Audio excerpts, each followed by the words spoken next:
better watch out if your enemy's a road ahead of full prophecy to be the greatest beast the world has ever seen. I feed him every day like the bones clean. I feed him all the hate and he grows me, and he gets claws real big, pissed off quick, and if you cross him you might drop dead. Metaphorically, of course, settling the score, never getting bored, loves the blood and gore, always wanting more, freedom from the source. They don't really understand until they feel the force departed. If you start shit, you'll be heartless in the darkness, torn apart quick, you left scars ripped, you'll be chewed up and discarded. And this world ain't right, won't accept it. Negative energy, I expect it.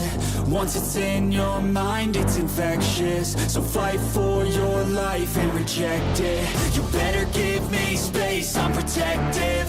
My adrenaline spikes when I'm threatened. And if you stay in my way, I'm aggressive. Cause when there's no exit, I'll kill when I'm desperate.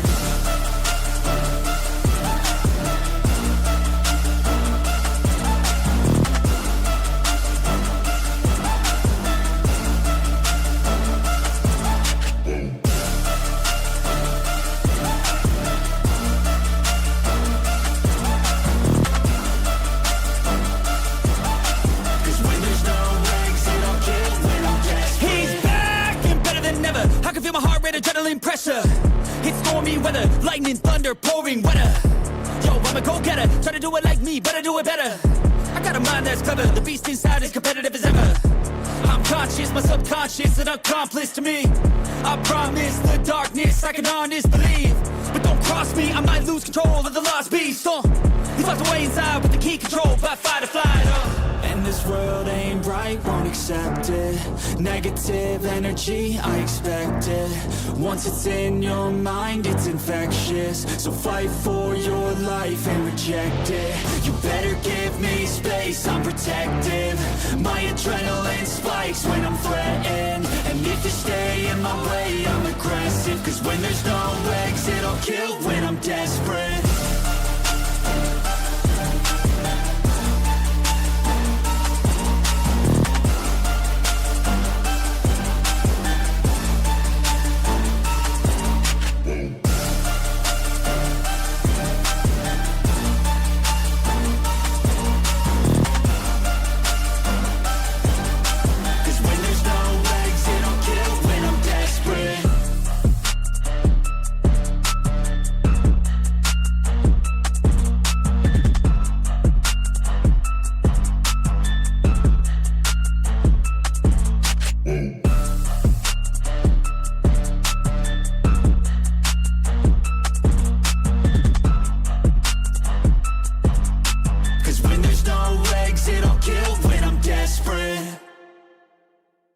Even when you feel low, you can still go.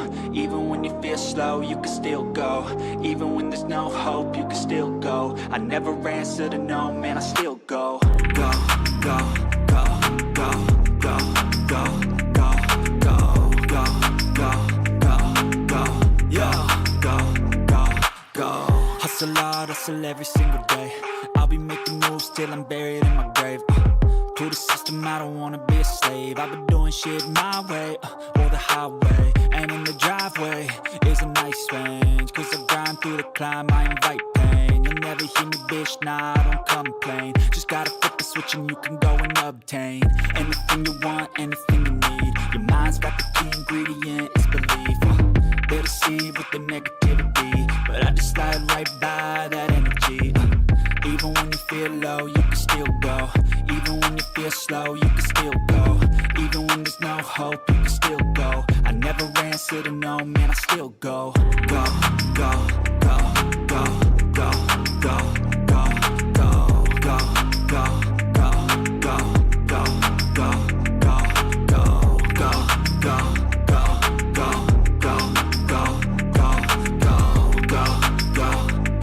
go, go, go, go. You got a mind, but even that could change. You could flip the gray matter like some batter in your brain. That's why I say, fake it till you make it A. And if you play that game, then you just might make a change. Rearrange all the bad to okay. Take the worst thoughts saying, turn them to a game. Take the best thoughts saying, put them on display. On repeat in your brain till you're feeling no more pain. Never slow yourself down, you can do some more.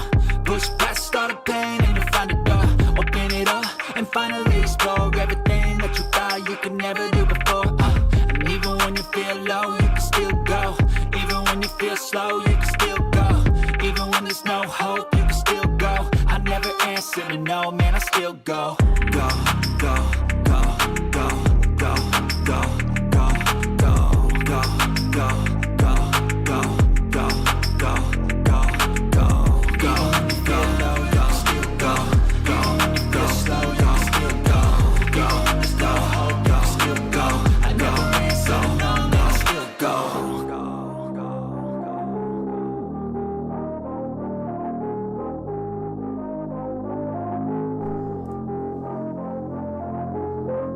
Alright, last song, you know what it means. And then we will start.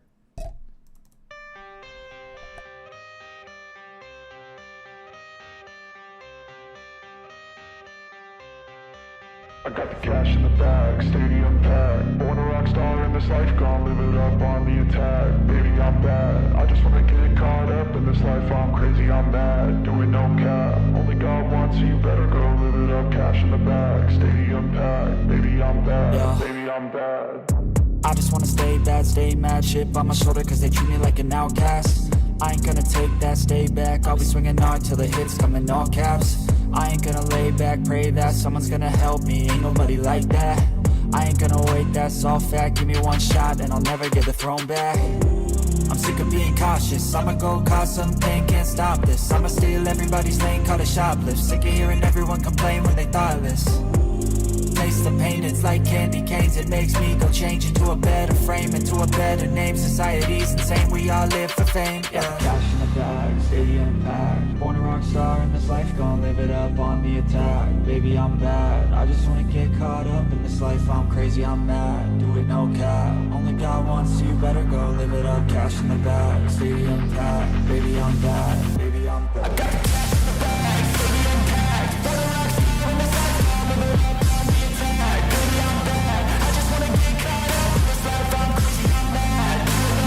no cap. Only God wants, so you better go live it up. Cash in the bag, stadium packed. Baby, I'm bad, baby, I'm bad.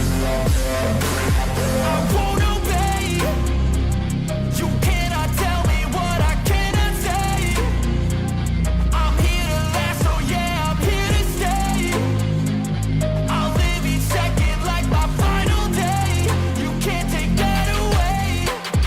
the cash in the bag, stadium packed. Born a rock star in this life, I'll live it up on the attack. Baby, I'm bad, I just wanna get caught up in this life. I'm crazy, I'm mad, do it no cap. Only God wants, so you better go live it up. Cash in the bag, stadium packed. Baby, I'm bad, baby, I'm bad. I got the cash in the bag, stadium packed. Born a rock star in this life.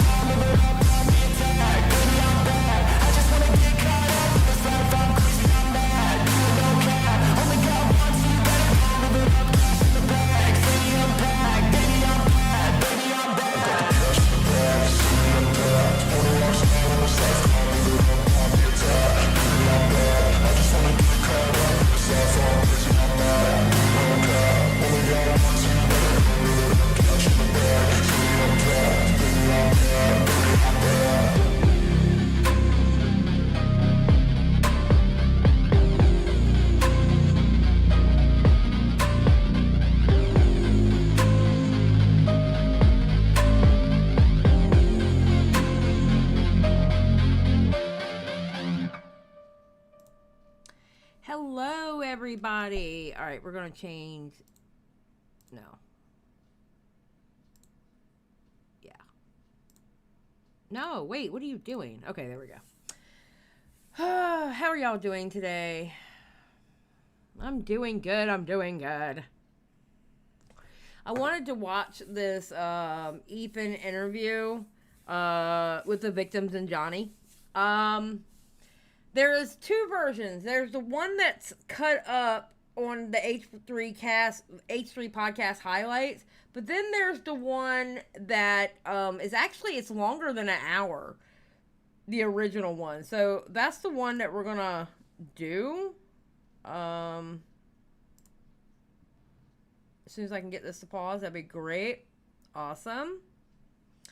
Okay, hold on. Public news. Of course, he had to talk about Trisha. Okay. Yeah, I'm just interested to see it. Eva had told me about there was somewhere, which I don't know where it's at, but somebody timed and clocked every time Johnny talked versus when the others talked, and Johnny was like 90% of it, if not more. Which doesn't surprise me because Johnny is all about himself and damn everybody else. So, Oliver talked for like 3 minutes. Yeah.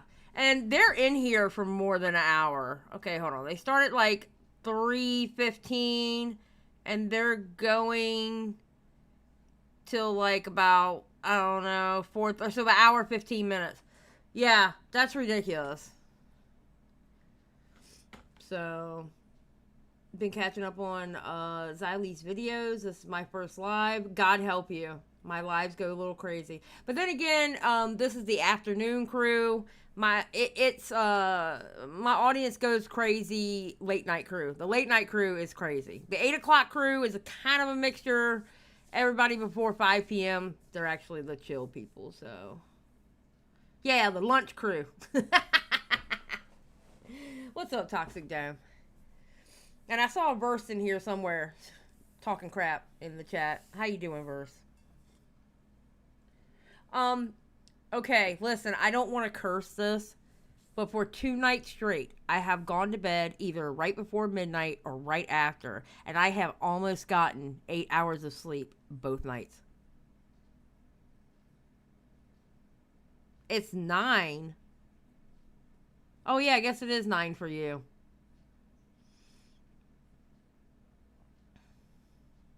Yes, Stan, I'm doing good.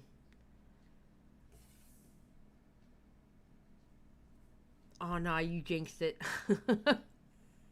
Well, I didn't put it out on Twitter when I was going to bed, so I think that was the jinx. I don't even tell y'all when I'm going to bed now. I'm just like, you know what? I'm out. Peace. Peace. But yeah, this Johnny mess, I will show this, though. Hold on, let me go to my bookmarks real quick. I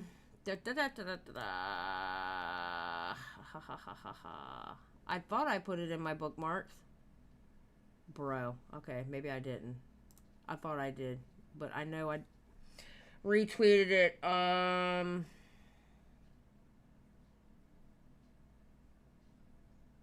Okay. So Swoop put out a tweet saying more victims have come forward privately alleging that he, an adult, was inappropriate with them as minors, this time in person beyond chats. The evidence they shared is deeply disturbing. I will never push someone to speak publicly, but if they do, please extend compassion.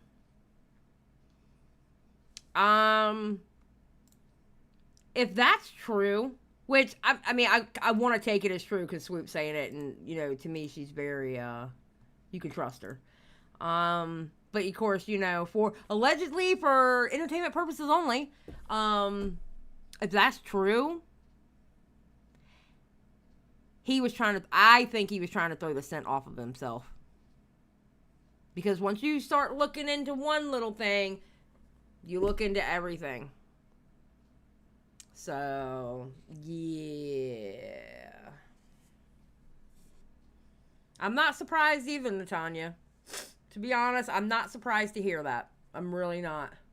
And I still think he had a crush or something with Joshua and my lord. Yeah, he got rejected. I feel like that's part of the reason why he won't show those text messages. Grace, I need Johnny to come back and come on this show and talk to me. Okay? I have specific questions to ask him.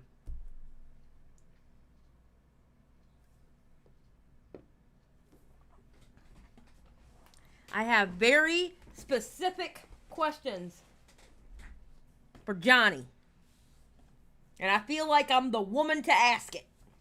I feel like I have been put on this earth to ask this man this stuff.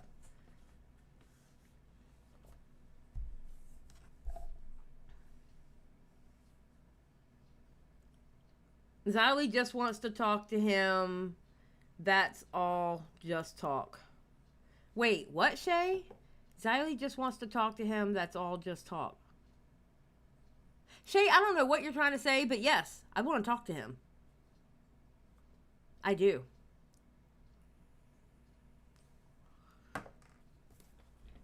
I do. I legitimately want to talk to him.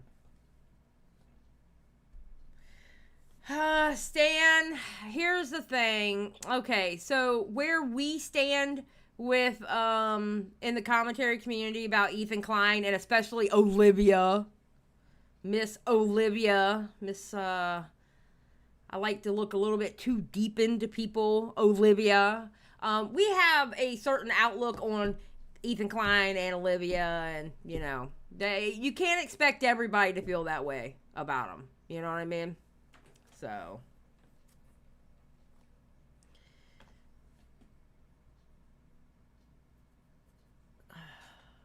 all right. So put a 1 in the chat if y'all are ready to get started. I'm doing this right now. By the way, the reason why I'm going live today, like during the day instead of tonight, because I got D&D at 9 p.m. So I want to get this done so I can get some housework done before I go into D&D.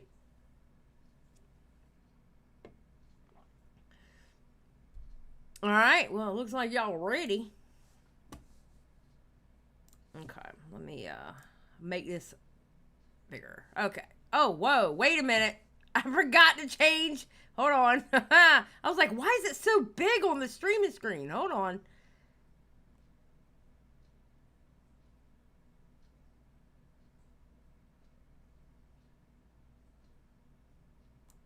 Beautiful. I'll do it right there. All right. Let it work. All right, and let's go. No, I think it's like people just trolling, trying to fuck around just for fun. I don't know. Hello, everybody. All right, we have Oliver, Becky, and Johnny. Welcome to the show. Hi. Guys, thank you for standing. All right, so Oliver, Dickhead, and Becky.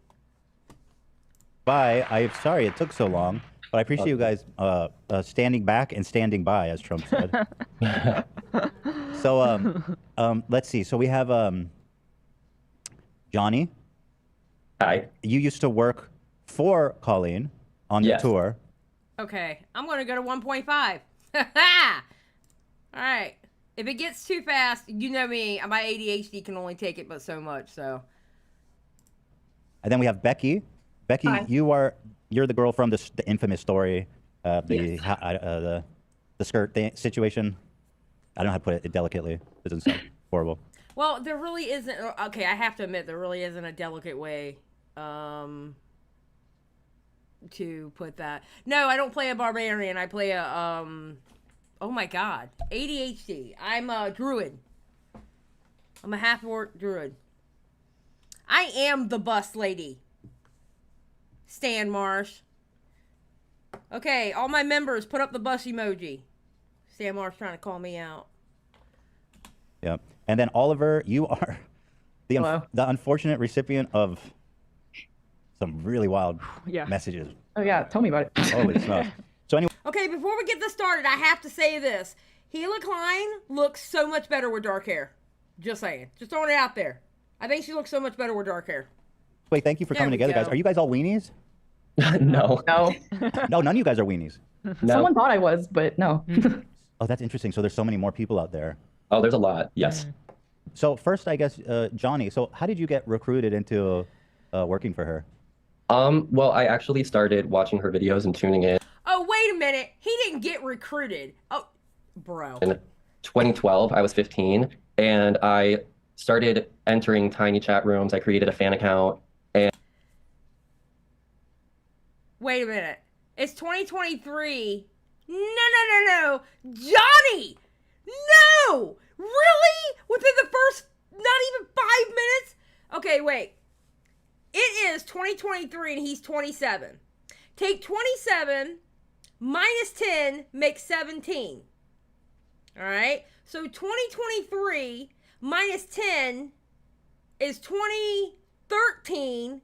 In 2013, depending on what time of the year, you'd be 16, 17. So 2012, 15, 16. Okay. Depending on what time of year it is. Depending on what time of the year it is. If it was before May, because I believe his birthday was in May, he would have been 15. But most of the year, he would have been 16. But then again, you have to remember, this is a man that was 17 for 3 years straight. Okay. I started entering tiny chat rooms. I created a fan account, and I was met with a bunch of people my age who were like-minded, and we enjoyed this character. And it turned into a very inappropriate situation and power dynamic between them and us. And I was like a part of the OG fandom. Like, we weren't the weenies or anything. We were the cookies. Is the name that we so wait coined, you joined a community with other fans. So what was the power dynamic? I'm not understanding. Colleen's camp was involved in that somehow? So it started because I was tweeting her off of my personal account, but then I started getting flack because I was just in high school, so kids would make fun of me for it. So I created this private Twitter account. FYI, this whole story is a huge reason why I think. Now, granted, kids are going to bypass it because they will lie about their age. But I think if you're under 18, you shouldn't be on our social media. You certainly shouldn't be on Discord, and you certainly shouldn't be allowed to go into Tiny Chat. I'm sorry. Well, with all the between this story and other stories that you hear, and I'm sorry. You should be 18. You should be 18. Now, granted, kids know how to lie. Kids know how to bypass things. So, obviously, it wouldn't 1,000% work. But it may deter some. And if you could save one kid from this shit, from putting in an action like that, then it's worth it. I'm sorry. If you could save one kid because of a rule like that, it's fucking worth it. Especially Discord. Dear God, especially Discord. Created my own fan account, and then I had followed, there was probably maybe 4 to 5 other fan accounts. We all followed each other. I saw that 3 of the girls behind these accounts, who were all like my age, they would Skype Colleen, and I was like, so this what is the hell? I want in. Okay, sorry, just to clarify, this is a different Colleen chat group. It's different generations. Oh, wow, okay. That's why. Wow, I didn't know that. Yeah, it's been going on for years. And so, okay, so were you on voice chat with her or a chat room? Yeah, so Tiny Chat was basically this. It's like a public Skype, Zoom type of situation. And you could either have a public profile or, public chat room, or you could have it private. Ours was tinychat.com/Colleen's Cookies. The password that we had to type in to get into the room was queefing. That's how I learned what that word was. Awesome.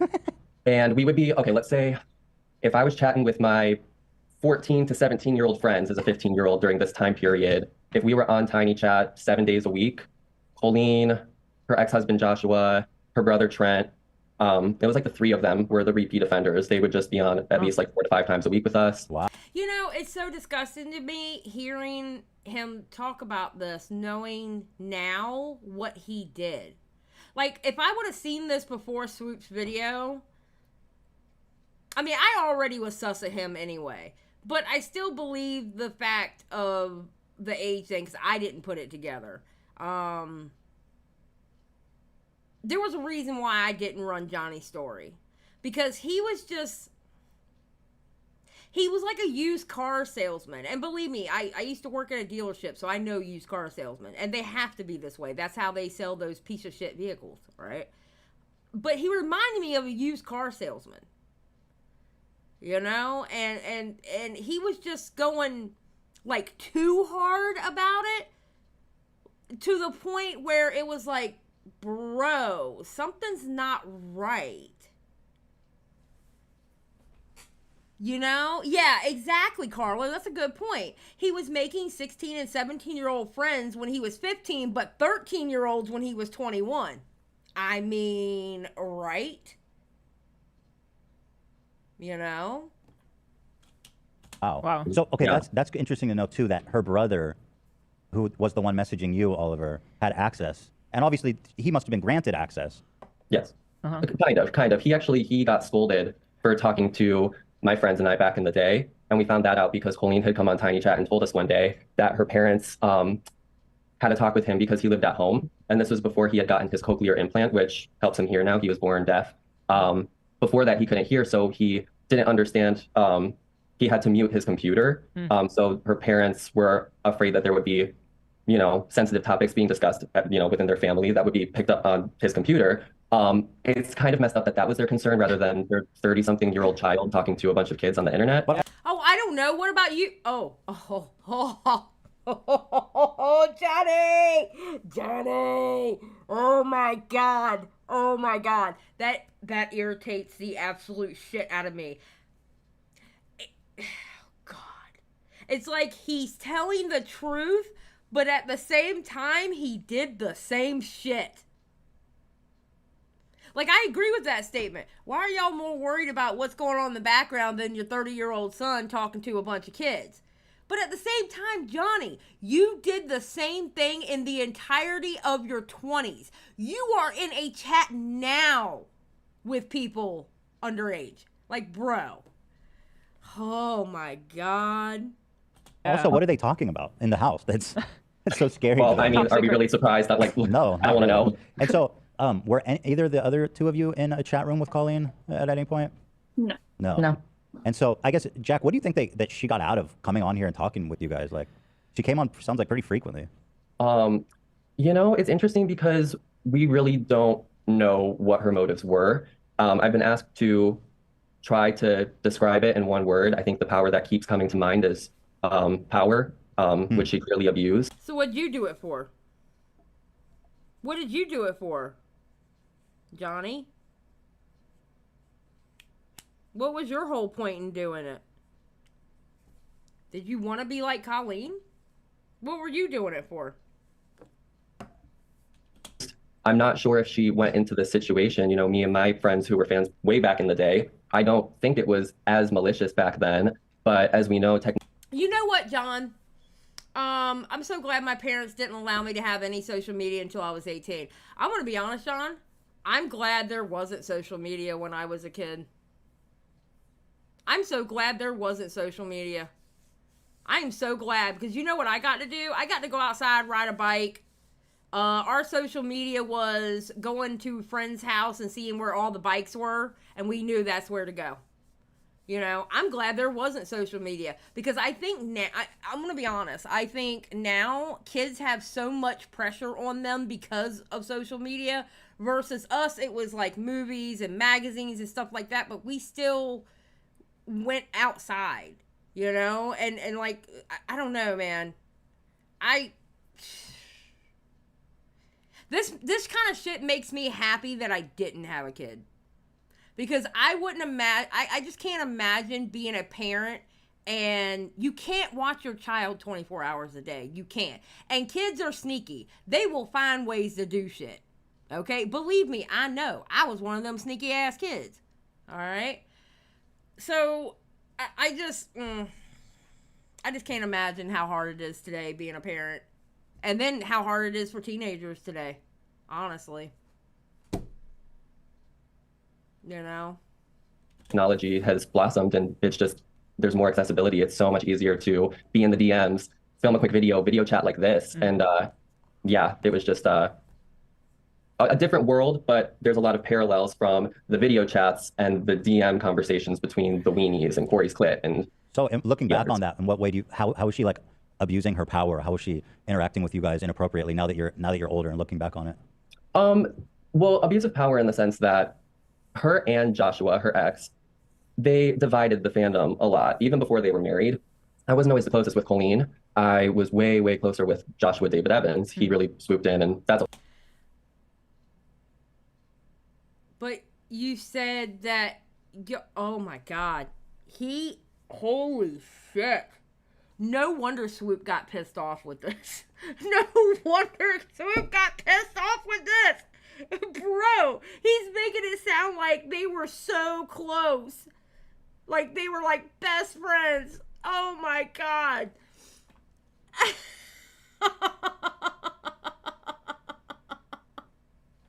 Holy shit, no wonder she got mad. A whole other tangent, but they would almost like pit us against each other as fans. They would pit us against one another. Like you'd be Team Josh, Team Colleen.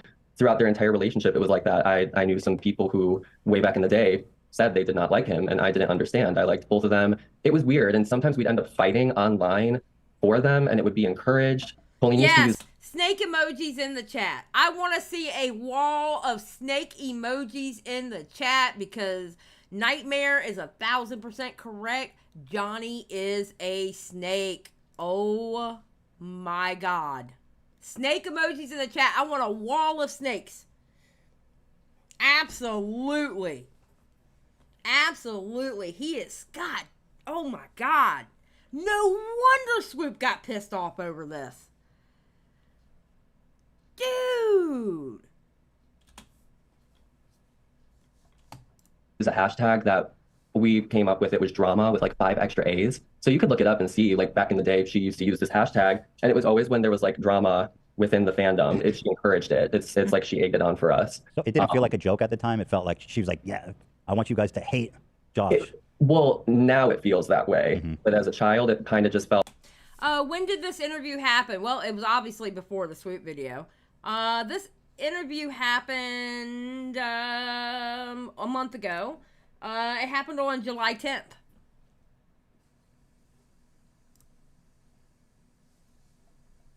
Felt playful. Good question, Stan. Just felt like our Okay, Han, he turned bad or was he always bad? Han, he was always bad. Come to find out, he was always bad. Basically, what's happening... Yeah, no problem, Stan. What's happening, Han, is... the story he was running about Colleen's ex-husband was a lie.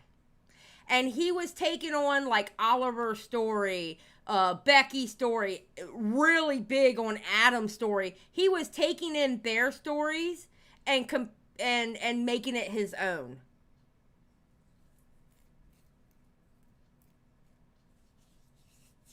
So, yes. Yes.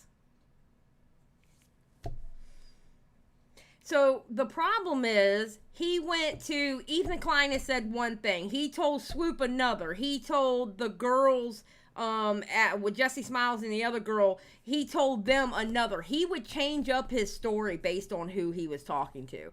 And it's amazing to me that he did that knowing that he wants to be so big on YouTube and he wants to be a star. He would think that people wouldn't piece it together. Adam made a comparison to him and the lady that lied about being in 9/11 and like, yeah, that's exactly it. Yeah. Yeah. He's a really bad liar. Yes. Her words just felt like our creepy aunt coming up, just trying to hang out with us kids. And, you know. It's a weird way to spend your time as an adult. Right? I'm 27 now, which I believe is the age she was when she started talking to me. And there's no part of me that wants to open up my laptop and talk to a bunch of kids or like spectate their what? Started talking to me, and there's no part of me that wants to open up my laptop and talk to a bunch of kids or like spectate their conversations because there's no part of you that wants to open up your laptop and talk to kids. Explain that 13-year-old that you met and befriended when you were 21. Explain it. Explain it. Explain those underage kids that you quote unquote mentored when you were in your 20s and they were in your, you know, you were in tiny chats with and group chats with. Oh, JC makes a very good point. Explain when you told Swoop that I don't want to be in the DMs with girl. I know my sexuality. I don't want to be in the DMs with girls. I want to be in the DMs with boys. I mean men. Explain that. Explain that, Johnny. Because we would all love to know Johnny at Xylie Gets Real on Twitter, Zitter, or X, whatever you want to call it, or XylieGetsReal@gmail.com. I want to talk to you. I have very, very, very specific questions for you. I have very specific questions for you based off of what I have seen that you have said. Just saying. Tiny Chat had that option. There could be like the 4 of us in a chat room right now, or 5, and then there could be spectators, and they can chat, but they don't necessarily have to broadcast. And they abused that feature. There's actually evidence that I posted of Joshua pretending to be me, talking to my friends as if he was me, and he then broadcasted after however long he stayed on that night. Clearly, I wasn't on. All of them thought it was me, and then. So your relationship with Josh is. Wait, what? Josh acted like he was you? Talking to my friends as if he was me, and he then broadcasted after however long he stayed on that night. Clearly, I wasn't on. All of them thought it was me. What's the timestamp on this? 3:25:33. Where's my notebook? Where's my notebook? Hold on. Hold on. No. No. All right. 3:25:33. 3:25:33. And I'll just do H3. All right.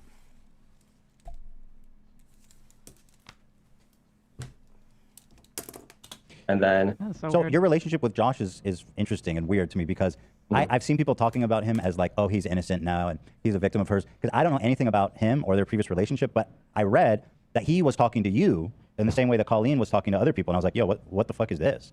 So, so how did he reach out to you? And what was... Did he, though? Within what was that, a 3 or 4 year span? Y'all literally only had 20 DMs with each other. 20 text bubbles between the two of you in DMs within like a 3 or 4 year span. That doesn't mean y'all were close. At all. Just saying. Just throwing it out there. And most of them were for Johnny. I'm telling you, the reason why he will not show his text messages, I have a sneaky suspicion, allegedly for entertainment purposes only. I think that's where he came on to Joshua and Joshua rejected him. Or it's a bunch of text messages from Johnny and Joshua didn't answer. What's that relationship like? So honestly, in 2012, we would primarily tiny chat with Colleen and Trent. Josh would pop in every once in a while, but he would only do it like if it was with Colleen. It was very, very rare that he would just come on by himself unless he was a spectator even more than we had realized. But like actually broadcasting wasn't super often. So my parents, I was just having a shitty time in school, which is kind of why I gravitated towards this online world.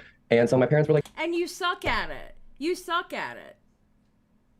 You're horrible at it, Johnny. You're 27 now. You started your YouTube, how many subscribers do you have? Like, bro, what? You suck at it. You're not made for this life. Like, you know what? Let's do something special for the holidays. And Christmas 2012, she was doing a show in New York City. And at the time Okay, so Christmas in 2012, he was 16. Yes, he was 16. Because that's where he got the phone number from Johnny. Because his birthday is like in May. That's when he would have turned 17 in 2013. Either did West Coast or East Coast, and I was in Illinois, so I had to pick one if I wanted to go. So we made a little trip out of it. And then that is the evening of the infamous crown. Oh. The infamous crown that I was given. Why does he still have that crown? Okay. That's another thing. Well, I mean, no, I don't know. I think it's weird that he still has the crown and he still has the roll of duct tape. He had that ready, didn't he, Virgo? He had that shit ready and on lock. He had it on lock. Yeah, he got signatures on there. It's signed by, I don't want to show the phone number on the back, but Miranda, Colleen, and Josh himself. And they just went down the line and signed it. And then afterwards, he flipped it open and kept writing. And I was kind of like, what? And then he handed it to me and just kind of gave me like a little nod of affirmation and was just kind of like, use it whenever you need. Huh? Wow. That is the weirdest shit ever. Wow. This guy gave you his phone number and said, text me? I was 16, yeah. Wow. What the fuck? Yeah. Did he know who you were or that you were in that chat? Yes, but see, the thing is, I was really flattered about it because I thought Colleen would be more excited Okay, I'm waiting to see if he explains his parents. to see me and meet me, but I felt like I had this like weird instant connection with Josh in person. And then I was like, okay, well, Colleen's kind of fixated on like her faves, if you will, and I didn't really feel like one of them. I was just known within the fandom. And I was like, well, Josh seems to really like me. And he started giving me promises. He pinned my YouTube channel, my little aspiring one back in the day, on his channel that eventually. Okay, just in case he doesn't say it, because I have a feeling he doesn't say it. For those of you who don't know this story and doesn't know that Josh is a snake in the grass, okay? Joshua, Colleen's ex-husband, gave him Johnny his phone number at 16 years old. However, it wasn't like a note slip. He put it in the back of that Crown in front of Johnny's parents. And according to Johnny, to Swoop, okay, according to Johnny to Swoop, his parents were all for it. His parents were okay with it. In Johnny's words, his parents were like, oh yeah, well, Johnny's doing the damn thing, okay? That is nuance that people need to know. Okay? That is nuance that people need to know. And yes, These Nuts is correct. I really hate Mysterious and Olivia. Correct. That is nuance that y'all need to know. All right? So at that point, in my opinion, should have Joshua given Johnny his phone number? No, absolutely not. However, the parents were okay with that. So, if you need to look at anybody in this situation, you look at not only Josh, but look at the parents too. Because the parents were okay with it.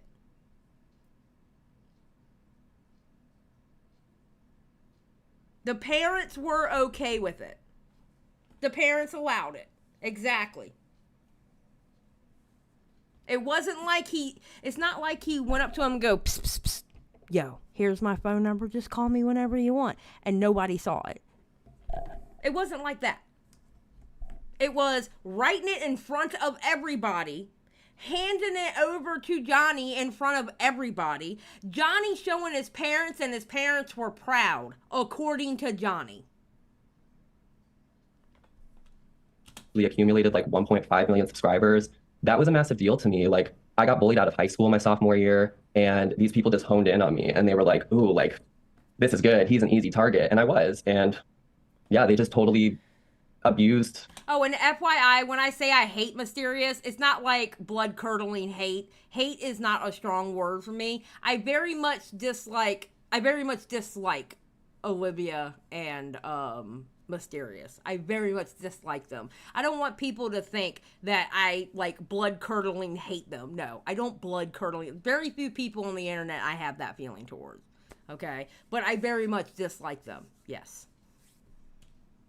Their power in that sense. They take who they deem as weak, vulnerable people, and they create the victims, or they turn you into more of a victim, but they also do it in a way where they pretend to be your savior a lot. And it creates a very abusive dynamic, especially for a teen going into adulthood. It followed me clearly. I didn't work for them until I was 22 years old. And well, Johnny, I find it funny. So would you say that you affected the teenagers that you were talking to in group chats and on Tiny Chat with your best friend who was creepy AF? Would you say you did the same thing to teenagers? Your entire 20s so far? Looking back now, I'm like, I was an adult. I'm ashamed of that, but it's what I was brought up to believe was right and wrong, and I was just influenced. Stan says, him not saying here in this interview that his parents were there with him when he gave the phone number clearly shows his intentions. Yes, but here's the thing, Stan. No one knew. Okay, so Stan, I don't know if you watched the Swoop video or not, but I'm going to tell it to anybody who hasn't watched the Swoop video. The thing is, when Johnny went and talked to Swoop, okay, so you have subjects A, B, C, and D, all right? Now, subject A could be, like, say, when Josh gave the phone number. They could be all the way in subject C, and he ended up telling on himself about subject A. The longer this mofo talks, the more he tells on himself. And that's exactly what he did with Swoop. That's exactly what he did to Swoop. He told on himself countless times when he talked to Swoop.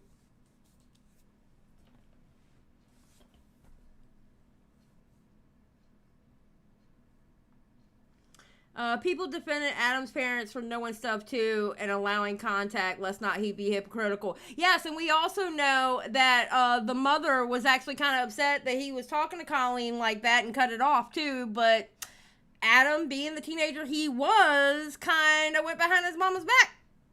Like most teenagers do. So, not being hypocritical. Thank you for your input, Dandelion.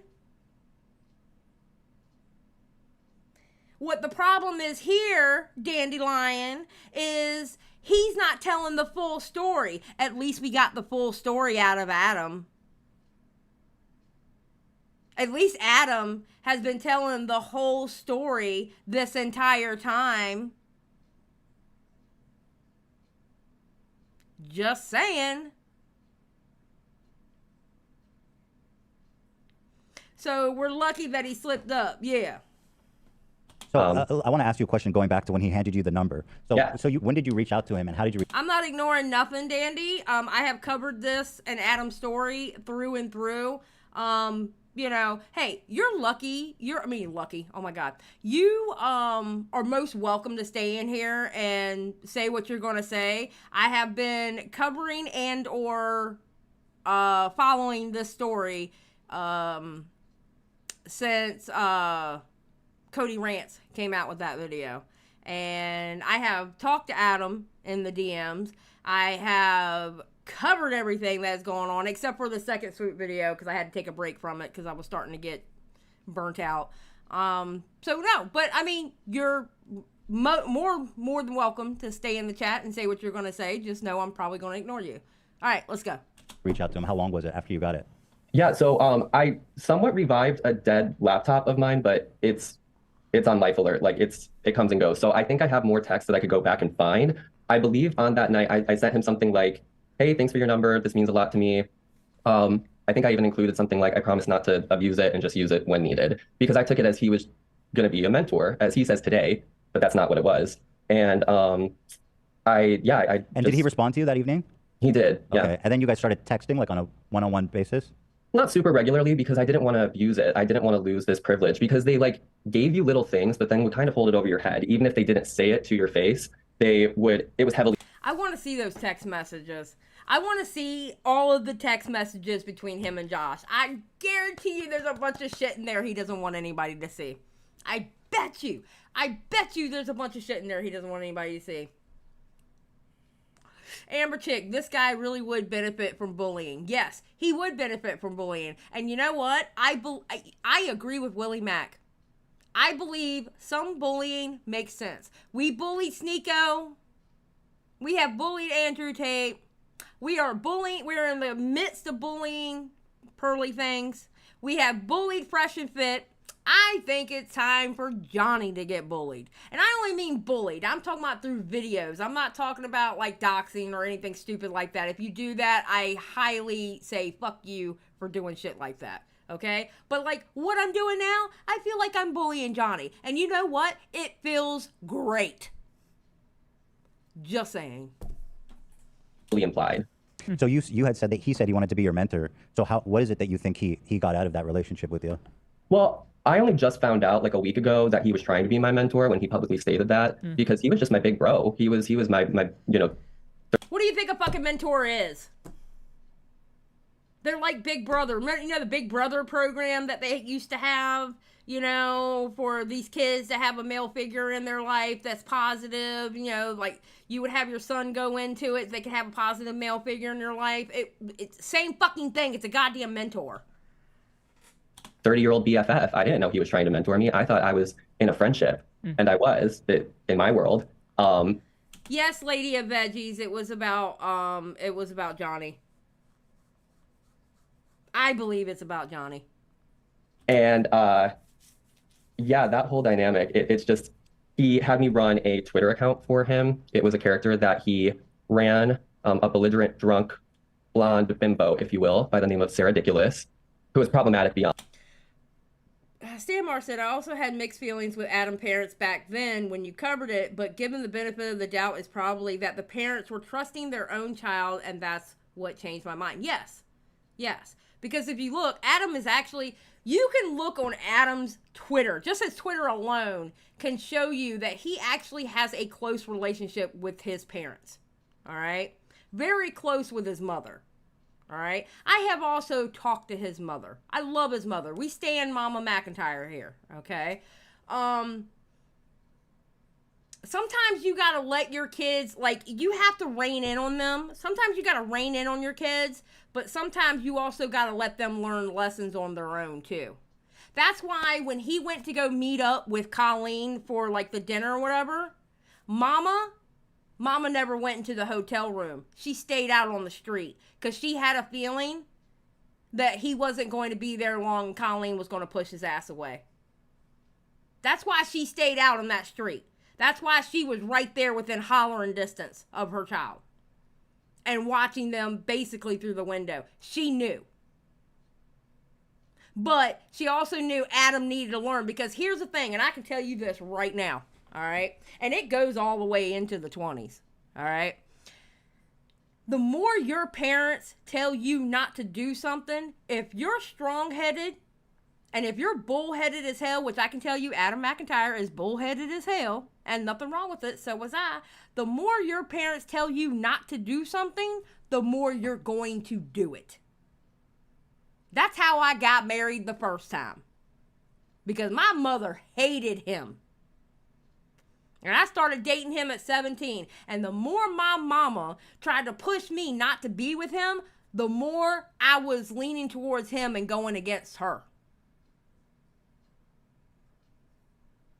Adam's mama wanted him to learn on his own, at the same time still have some restrictions, but let him learn on his own. And Adam learned. Adam learned. He had to learn the hard way, but he learned. All right? I didn't learn. I ended up marrying the fool. Marriage didn't even last a year before I kicked him out. So. I'm sure of it. I haven't even rewatched any of the videos recently, but I'm sure that would spark up some combo. And I ran this Twitter account for him. He approached me and he asked if I would run it because I was running a fake account. I had created like a spoof of Sarah Ridiculous. And he contacted one of our friends who he thought was running it and was like, hey, you want to run the official one? And she was like, no, it's Johnny. So he came to me and was like, do you want to run the official one? And I was like, hell yeah. And he gave me the password, the username, and he was like, your discretion. I'll pop in from time to time. I might, interact on. I'm telling you now, Dandelion, I'm not blaming his parents. I'm saying in the situation of him getting that fucking phone number at 16 years... Okay, let me spell it out for you, Dandelion. What I'm saying is, at 16 years old, he couldn't consent. Okay? A grown-ass man gave that boy his phone number. Okay? But the thing is he's leaving out the fact that his parents were okay with it. So it sounds more malicious. It's not as and actually, if you think about it, I'm kind of sticking up for Joshua in a second part like here, because he's making it sound more malicious because he doesn't mention how his parents were okay with it. Because then at that point, knowing that his parents were okay with it, then you have to look at all the adults in the situation. That's what I'm saying, Dandelion. If they approved it and they encouraged it, then you got to look at them too. I'm not saying looking at them saying they set him up for that, but him being a minor and them being adults, all the adults in the situation, yes, that's who you have to look at, all the adults. But the way he's putting it to H3, he's making it sound malicious. As in, he just slipped him the number and nobody knew about it. It's called nuance. Things like that happen in stories. Nuance. If you're going to tell a story, tell the whole damn story. on the account and stuff, but it's all you. It was what Colleen said to Adam. With That's what's interesting. It seems parallel where they both asked you and Adam. Thank you, GFY. He's framing it as if it was shady, but the parents knew and actually witnessed it happening. There you go. Thank you. To do free work for them. Did he ever offer to pay you or compensate you or anything like that? No, but he always promised me things in the future. It was always if I played my cards right. I was pinned on his YouTube channel. I'd be featured in little, BS YouTube videos from time to time. He would say things like, if I ever make it big, I'm taking you with me. We're going to make it big together. And I was just impressionable, and I believed him wholeheartedly. Did you put a lot of time into running that Twitter account? Not just Twitter account, just investing so much time and energy into my relationship with not only him, but these people in general. Yeah. How did you invest so much time? Okay, see, that's another lie he said. I invested so much time in the relationship, but Joshua and I barely knew each other, is what he told Swoop. Joshua and I barely knew each other.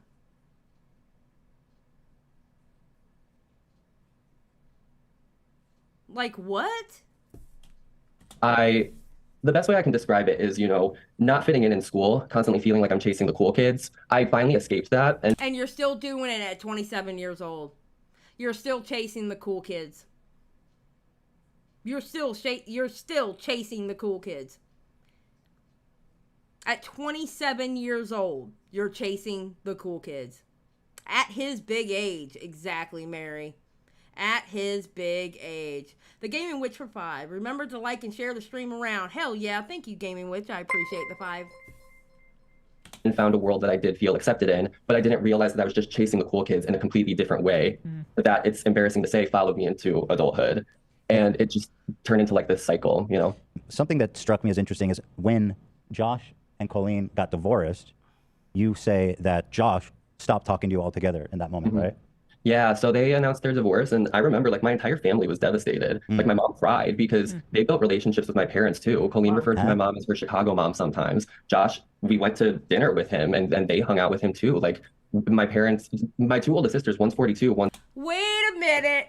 Oh, Johnny. But what did you do 4 days after they announced the divorce? You put in your little 2-week notice on the fan account. And you were known for being one of the biggest bullies towards Josh. Look how he's painting this shit.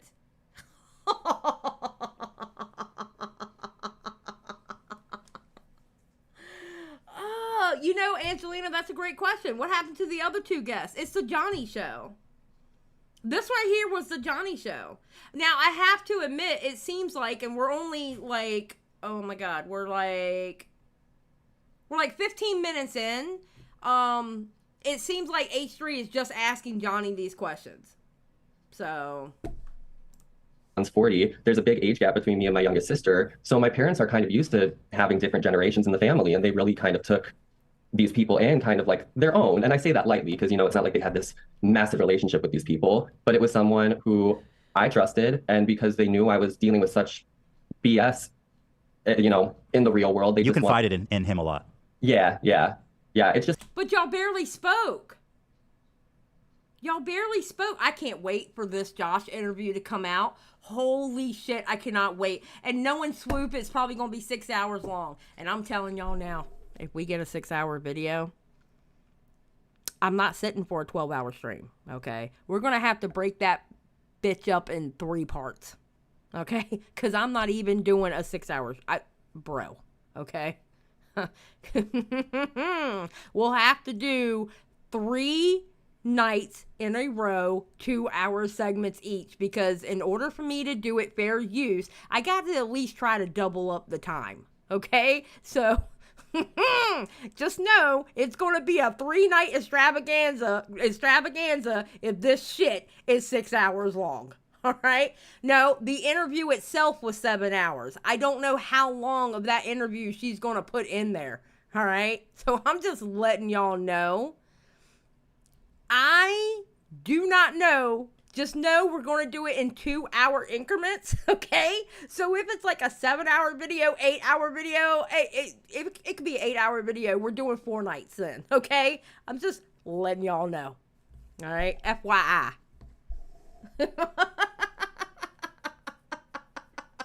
I am not doing a 12-hour live stream. Fuck y'all. I love y'all. I love my audience. I have the best audience on YouTube. I do not care what anybody says. You know why I have the best audience on YouTube? Because I have a little bit of everybody from different communities in my audience. I am personally part of the commentary community. However, my audience is not. Y'all come from all over the place on YouTube. And I love the fact that y'all can come in here, get along, and we can, you know, talk about serious subjects or joke somebody or just be degenerates together. I love it. All right. So I'm just letting y'all know flat out.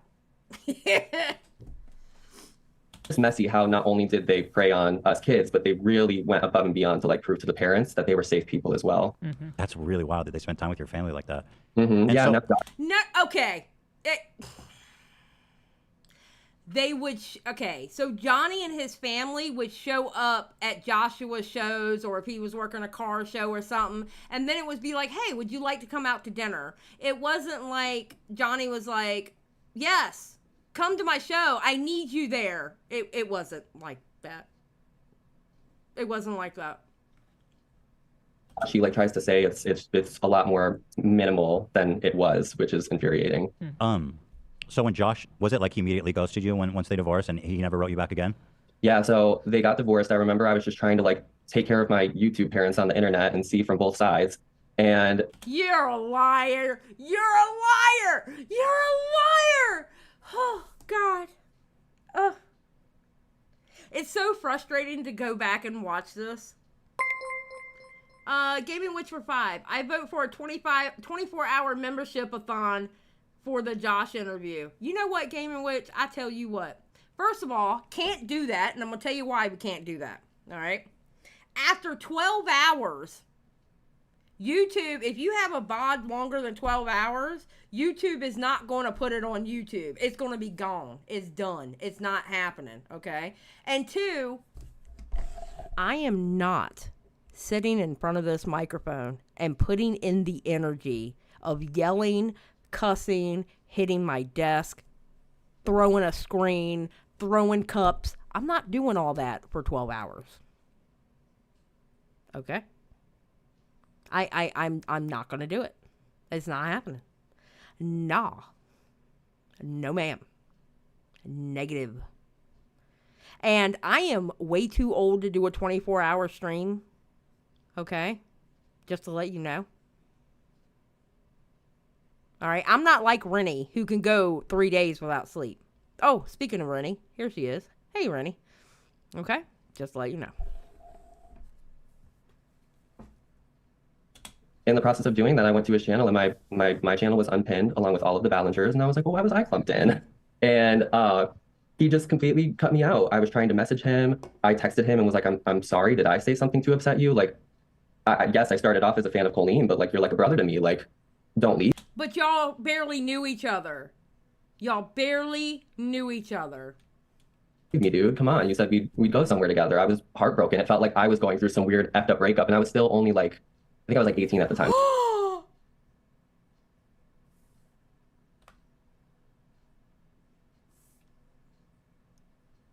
I was heartbroken. It felt like I was going through some weird effed up breakup, and I was...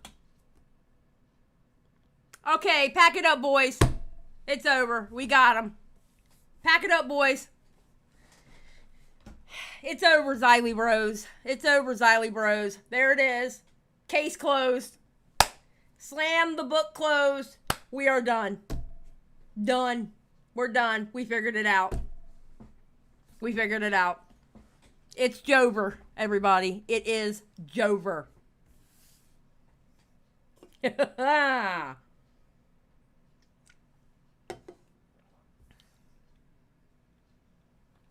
was still only like, I think I was like 18 at the time. So I was just entering adulthood. It was a really confusing time for me. And he just completely left me high and dry. That's like a week later, yeah, I made a public statement on the Sarah Ridiculous account that I didn't feel right running it any longer. I didn't really elaborate at the time because I... Oh, shut up. It was so... Bro. Didn't want to destroy my friendship with Colleen. But yeah, then the next time I heard from Joshua David Evans was last month when he was trying to damage control his way into my life. So I'm sensing that a lot of the kind of it was never about grooming. It was literally how he felt about Josh. Yes. Yes. Yes. And even when you watch Swoop's video and you see the first apology that that Johnny got out of Josh. I wish they didn't have J names. I wouldn't get them confused. All right. The first apology that Josh gave to Johnny, at the very end of that first apology, he talks about the attachment that Johnny had with Josh. Josh knew, and he put it to him lightly because of the attachment Johnny had for Joshua. Unhealthy attachment, yes.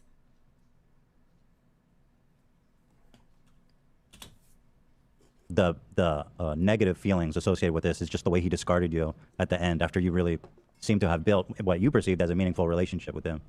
I almost felt like he got what he needed out of me, and then he was just done. Because there's a story about how... Okay, here's something else too. I'm gonna flat out say this, and people may dislike what I'm about to say, but you know, all I can tell you is build a bridge and get over it. All right. I do not blame H3H3, and I don't blame the girls over there in We Don't Know Them podcast or whatever, even though I don't like Jesse Smiles either. All right. I don't blame them for talking to Johnny and Johnny bullshitting them. Okay? Because honestly, I honestly believe no one could have got the information they got but Swoop. And Johnny told on himself to Swoop. You see what I'm saying? He contradicted himself to Swoop. So I don't blame those two shows. I do not blame those two shows. Because the way they're looking at it is they're talking to a victim of Colleen. This motherfucker was so loud on Twitter, I can understand where they thought they were literally talking to a victim. So I do not blame them. And y'all know me, I don't like me some Ethan Klein at all. At all. But at the same time, I have to be fair about it. If I don't hold those girls over at Do We Know Them, I can't hold H3 to the same standard. But at the same time, if you think about it, they actually did a service by talking to Johnny, because that's when Swoop was able to swoop in. Yes, there was a pun there. Swoop was able to swoop in and go, wait a minute, because Johnny told me this, this, and this. And I have the DMs from Joshua, and then Johnny gave me his DMs, and there were things missing from Johnny's DMs, and she was able to put things together. So if anything, they did a service with talking to him. Wither, thank you for becoming a member of the Just Saying Squad. Yes, Swoop caught his lies, 100%. So I don't blame H3, and I don't blame Do We Know Them podcast. I really don't. I mean, I can understand where Josh was pissed off with the Do We Know Them podcast. I think that's their name. I can understand where he was upset because they wouldn't talk to Joshua, which they should have. You know? This whole thing of don't platform these people, don't platform those people. No, I don't believe it. Listen, I would have Johnny on my channel because I have specific questions I want answered from Johnny that some people really wouldn't ask. You know? So, yes, the more he talks, the more he reveals himself. Absolutely. Xylie, this is important. Is the Josh guy bisexual? Because if he isn't, how is he going to be interested in Johnny? Isn't Josh the ex of Colleen? I'm confused. Okay, Stan, Joshua is the ex-husband of Colleen. I don't know if he's bisexual. I really don't. I know he's married now. And I believe they said living in Georgia and, you know, living an off the internet life, basically. My thing is, Stan, I think Johnny was infatuated with Josh. You know what I'm saying? I think he was you know how Stan, you're in the commentary community. You know how these pick-me's can go crazy over, Augie? That one chick that went super crazy about Augie. and like writing the poetry and stuff about him. I forgot her name. Okay? I think that was kind of like a similar situation with Johnny and Josh. I think Johnny was infatuated with Joshua. Yeah, Toddy C. That's who I'm talking about. Toddy C. Yes, Shay. Yes. Yes, Mug Girl. Yes. I think Johnny was like Toddy C. Honestly. Carla, thank you for joining Just Saying Squad. I really appreciate it. Thank you so much. Yeah. So I think it was an infatuation. How I came out to him one night when I flew all the way out to California to see one of his shows, and I was only like 17. And I was Josie Buckner, thank you for joining the Just Saying Squad. I really appreciate it. Yeah, exactly. So you know what I mean then, Stan. Yeah. Stan goes, oh, I know very well about that. I came from Augie. Toddy C was the funniest thing ever. Not gonna lie, you bring me back memories now. But I think it was a Toddy C type of moment. Honestly. Wasn't out publicly yet, or like at least to like my family. And I told him that I wanted to tell my parents. I first had come out to him, which he responded with, that's none of my business. And I was like, oh God. And then I tried to... It's not his business. And if he told you that's none of my business, that's his way of saying, okay, well, it doesn't change who you are. There was, but it's really not, not his business. I give him redemption. And I was like, well, I'm going to tell my parents. What do you think about that? And he was like, I'm worried for you. I'm nervous for you. I wouldn't do that. What? That's wild. In person, he said that to you? What's that? Was that in person? Yeah. And there was another witness there who heard that. He was a man at the time. Oh. Where do you think that came from? I described it to Swoop, who's been doing a docuseries on this, as I feel like it was the moment of him being like, oh shit, this kid's turning 18 in a couple days. He's coming into his own. I'm losing control. Actually, he was turning, I believe this is the point where he was turning 19 in 4 days. He was already 18. He was turning 19 in 4 days. Not 18. He was turning 19. Hold on, I gotta blow my nose for a second.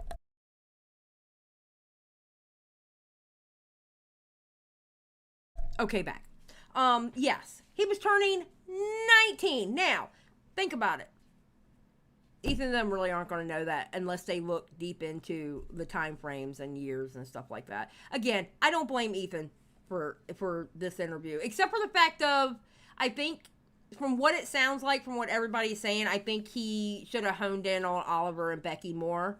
Once Johnny had his time, Oliver and Becky, Now that I think H3 kind of dropped the ball on. That's how I feel in hindsight. Like, just the fear in his eyes. It wasn't like oh, that's none of my business. Like, you do you, kiddo. It was like, well, that's none of my business. And I can see it. Now all of a sudden there's a fear in his eyes? Come on now. In my brain, it's like scarred, and it just, I don't know. It felt like a moment of loss of control and him kind of not knowing what to do and panicking. And I don't know. Yeah, I always wondered, because I wondered how much him and Colleen talked about, like, his relationship with you and her relationship with other folks, because there seems to be a parallel, and I wonder if she knew, or if they were coordinating, or if there was any kind of sense of something like that between them. Well, here's the thing. She had her relationship with Adam while Josh was having his relationship with mine, so they probably didn't talk about it too much because they were probably both on their phones on opposite ends of the couch DMing minors. And that's a lie, because Adam came in after Johnny left. I mean, after Joshua left. That is a lie. Johnny is, okay, so Johnny apparently has a time machine in his basement, okay? And he really likes to go back to different ages compared to what really happened. He thinks he's Back to the Future or something. I don't know. It's really weird. It's really, really weird. That's so weird. Yeah, I mean, no wonder there was tension in their relationship. I mean, all this stuff was going on behind the scenes. If you're not paying attention to your significant other because you're chatting with children online. You know why 17 is his favorite Lady of Veggies? Because 17 still makes him a minor. And he's really trying to push that Joshua was really into him as a minor. That's why he was 17 for 3 years straight. That's exactly why he was 17 for 3 years straight.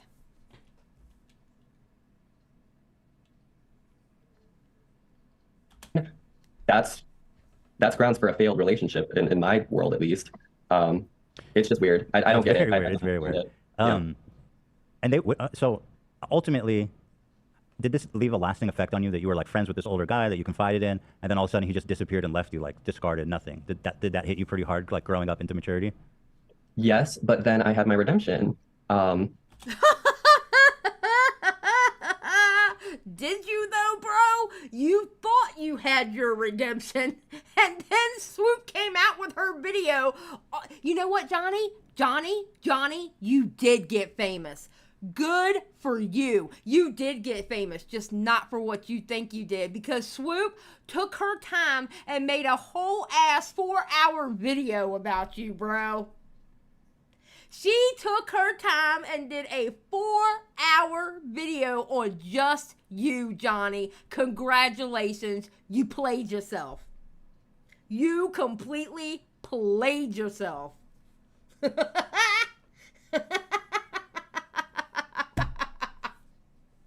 My Lord and Savior, Colleen Christ, came and swooped in, and she was the hero of the day, and she trauma bonded with me to the max. And yeah.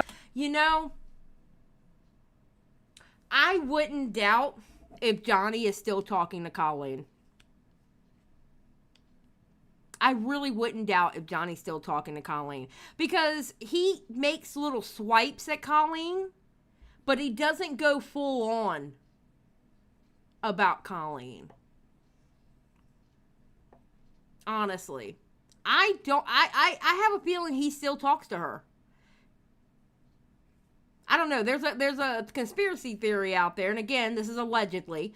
Some people think that Johnny was sent out to throw the sniff off of Colleen and go at the ex-husband.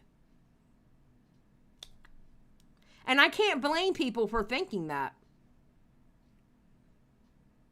But some people actually believe that. That's a theory that people are working with. Me personally, I don't think he was sent to do that. I just think that he is a Clout Goblin, and he wanted to wear Adam McIntyre's skin. He literally wanted to throw Adam into a dirt hole in the ground and lower a basket with lotion saying, "Put lotions on the skin." Okay? That's what I think. I think he wanted to wear Adam McIntyre's skin. Literally. Yeah, we both hate Josh, right? We have so much in common. So when did she reach out to you? How did she know to reach out to you? Well, I reached out to her because it was Corey had posted on Facebook back in 2018, early in the year, that they were going to need help on the upcoming tour. And I DM'd him and I was like, "Hey, I'm interested." And he was like, "Okay, we'll talk." And I was like, "Well, forget him. I don't want to go through him. I want to go through Colleen." But I didn't have her number yet, and she didn't DM me a lot, so it was kind of hard to get in contact with her. However, I still lived in Illinois. I was going to see a show in Wisconsin that weekend with my mom, and she would just cover my tickets. I didn't pay for tickets. I think all the years I've supported her, maybe paid for like 2 to 3 tickets. And my mom and I, we went to her meet and greet just like everybody else, but we stayed towards the back of the line. That's what people would do to get their extra few minutes with her if you were like a cookie, a queef, or whatever she wanted to call you. And that day... Okay, hold on. Let me pause for a second. I mean, hey, mods are in the chat. Do you want me to slow down chat a little bit? Put mods in my chat. Tell me yes or no. Do you want me to slow down chat a little bit? Would that help? I mean, I think everybody's acting pretty good. I didn't realize we would get this many viewers, like midday. So, if my mods can answer, and Stan, I can't believe I'm doing this. I really cannot believe I'm doing this. Hold on. It's fine? Okay. Hold on. I gotta wait for chat to catch up. I was blocked by Johnny on Twitter because I told him he was wrong on how he posted Trish's nudes. Didn't know he was unhinged. He became since then. Oh, wow. Okay, hold on. Damn, y'all typing a lot. All right, here we go. I understand. Wait. There we go.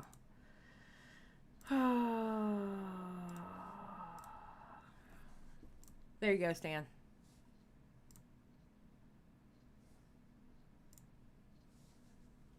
All right, and go. I decided to put myself out there and just tell her to her face, hey, saw Corey posted about this. Count me in, I want to do it.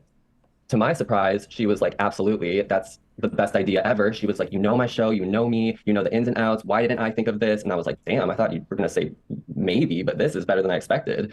And that's... Stan, with great responsibility, with great power comes great responsibility, okay? Just saying, Stan. And you're welcome. Thank you, Xylie, for helping me get through this workday. No problem. That's what I'm here for. Okay, Aunt Ben. All right, let's keep going. That's how I got wound up in it. I want to say that was like March of 2018. And then like a month later, I had started going on tours. Okay, March of 2018. That means he was actually 18. Okay, so in 2023, he is 27.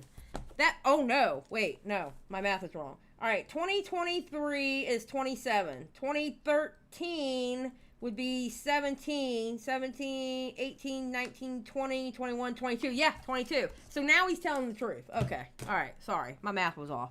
With her. Oh, that's when you guys bonded, like in person while you guys were touring. Yes, but she used a lot of my trauma with Josh to bond with me because her friend Corey was being straight up abusive to me the entire tour. And whenever I would go to her and cry to her and be like, I am absolutely miserable. Like, this is not what I wanted. This is not what I expected. I want to go home. She'd be like, no, like, please, we just have to make sure the tour goes as smoothly as possible. He's an asshole. I'll talk to him. Da-da-da-da-da. And then there was one specific time where I told her, I was like, I feel like I'm walking on eggshells. And she looked at me and she was like, you just saying that you feel like you're walking on eggshells is exactly how I felt when I was in my relationship with her ex. Okay, see, here's the thing. Johnny is such a liar. I can't believe what he's saying.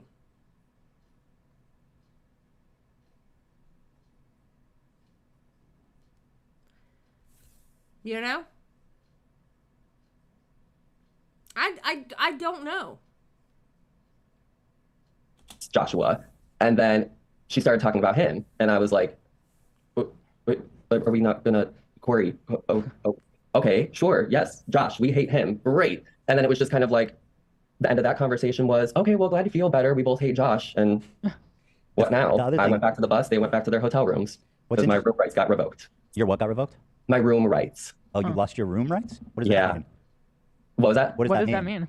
It means what it sounds like. It was like one of night 2 or 3. We were like in Albany, New York. And after shows, we get on the bus, load everything up, drive to a hotel, get there about 2 a.m., unload. If you wanted to sleep on the bus or wanted a room, you have the option. Why would anybody choose to sleep on the bus? Well, Mr. DeSoto is an interesting one. And there were a few nights where he enjoyed sleeping on the bus. I will say, very comfortable, like a little cocoon, Tempur-Pedic. Okay, remember, very comfortable. Like a little cocoon, Tempur-Pedic. It was nice. It wasn't the worst, but you know, it's one thing to have a little cocoon versus a queen mat. Okay, you know what? Who just said that? Donna just said that. Also, I get the feeling that Johnny is a spoiled brat who lies and manipulates his family. Honestly, Donna, I wouldn't be surprised. I actually would not be surprised if that's the case. Literally. They would literally go across the country to see Joshua. The family. I actually agree with that statement. That is probably the case. In an actual room. Hey, and there was an evening where we got to a location super late. We're still trying to figure out the dynamic of rooms. 2 of Colleen's crew members got a room. Me and Corey were paired up. And then obviously Colleen and Eric had shared a room. And so it could have been a simple case of he didn't want to bunk with Corey in a room because he didn't like Corey. It could have been that simple case. You don't know. With the lies that Johnny tells, you don't know. Me and Corey, we had discussed early on that the way it would work is we would either share the room, or if a person says, I want it tonight, sure. I never planned on doing that because it was Corey DeSoto. I'm not going to try to fight him for a room. If he ever told me I want it for myself, I was going to respectfully bow out and sleep on the bus. That's just kind of how it was presented to me. So this night we park, I poke my head out of my little bus cocoon and I see that him and Colleen are standing in like the little living area. And I get out, we're at the hotel. So I see that the tour manager had left out room keys for all of us. And I see Corey and Johnny. I grab mine. I go up to the hotel, or actually I asked Corey, I was like, do you Oh dear God, why do we care about this? Holy shit. care if we share the room? And he was just kind of, he mumbles a lot. And it's just. I have a feeling he and Corey are equally catty. Shay, I agree with that statement too. Who was it? Did Adam say that? That Johnny was known as like discount Corey, that he was a mean girl just like Corey? I do believe it was Adam who said that to Swoop, that Johnny was like discount Corey. Okay, yes, thank you, Lieutenant. Okay. Inaudible mumbles. It's not talking, it's literally mumbling. So I was like, okay. Then he went in his little bus cocoon and shut the curtain. And I was like, baby sleeping on the bus tonight, okay. So I went up to the room and then I texted him and I said, I didn't realize I grabbed both room keys. Do you want to sleep in the room? I wasn't clear on your answer on the bus. If you want a key, I can run down and get you one, or I'll open the door for you. Like, I was giving options. And he was like, no, it's fine. Just make sure that you're awake early enough in the morning because I'll run up and get a key so I can get in the hotel gym. And I was like, Gamer J, thank you for joining the Just Saying squad. I appreciate it. okay. Flash forward to the next morning. He comes up to the hotel room and I get a knock on the door. I open the door. Okay, I'm sick of this story. And I went, I'm sick of it. I don't care. I don't give a fuck you slept on the floor. I don't care. A lot of people, I don't and care. It was just all deflection. And interesting. Yeah, full circle. It all loops in. That night I had apologized to Corey for that incident. And Colleen had told me in the conversation I had with her prior or after the apology, she was like, I think it's just best if you don't use the room anymore. It was necessary versus not. Hi. Hi. So, Thank God, somebody else is talking. Holy shit. I want to talk to you, Becky, and maybe we can all just discuss. So I can't see you, Becky. I don't know if that's a thing that you do. Oh yeah, thank you. Hi. Hi. OBSO99, welcome to the Just Saying squad. I appreciate it. Yeah, they finally got to talk, huh, Stan? So I have it set to auto switch, so once somebody starts talking, it'll automatically switch to them. So at the time, how old were you at the time you went to the show? 16. 16. And were you you were She's so a pretty. hardcore Colleen fan at the time? Yeah. And so you showed up and you wore, can you explain it, how you explained it? You wore like a skirt or something. You're trying to get her to pick you for this porn segment? Yeah, so I wore a romper because, like I was saying, she usually picked girls that were wearing like a little bit of more revealing clothing to go up on stage for that bit. But honestly, like I'd worn it before. It was just something I owned and I didn't really think much of it anyways. So you get called up there. I find it really interesting that Johnny was backstage because I kind of want to know what was the reception of the crew backstage. But essentially, Colleen called you up for a yoga bit. And yeah, well, it was first a try not to laugh bit, and then it was a yoga challenge. So there was like 2 different segments. So just walk me through how she guided you through that experience. Just from the beginning, like she called me up from the audience. And when I got on stage, I don't remember if this was before or after the try not to laugh challenge, but I know Johnny was talking about how he saw it too. I remember Colleen's eyes widened quite a lot when she realized that I wasn't wearing like pants or anything. Well, obviously, what is it you think that was going through her mind when she noticed that? Well, I thought at the time that it was just her being like, uh-oh, like we have to pick somebody else. I honestly expected that she was going to send me off the stage when. Okay, I'm going to be honest. I do not, well, no, I do understand. Actually, I just, how Colleen shows ran, I would love to hear from past parents who took their kids to that, to see how they felt when they saw the shows. And when I say talk to them, I would not talk to them in an accusatory way, and I wouldn't be hard on them. It's just I would like to know what ran through their mind when Colleen would do the things she would do on that show. Yeah, I remember that, conductor. I remember that. I could only imagine if my little brother at 9 years old would go up on that stage and Colleen would put the cheese puffs in her pants and would have had my 9-year-old brother go grab the cheese puffs from her pants, like almost like he was digging into the pants, my mother probably would have gotten arrested that night. Honestly.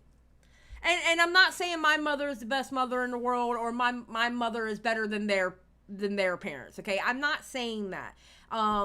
You know, different parents have different guidelines, and you have the nuance of, my kid's like this, but I don't understand it. There's a bunch of nuance to it, and I get that. That's why I wouldn't talk to them accusatory, you know?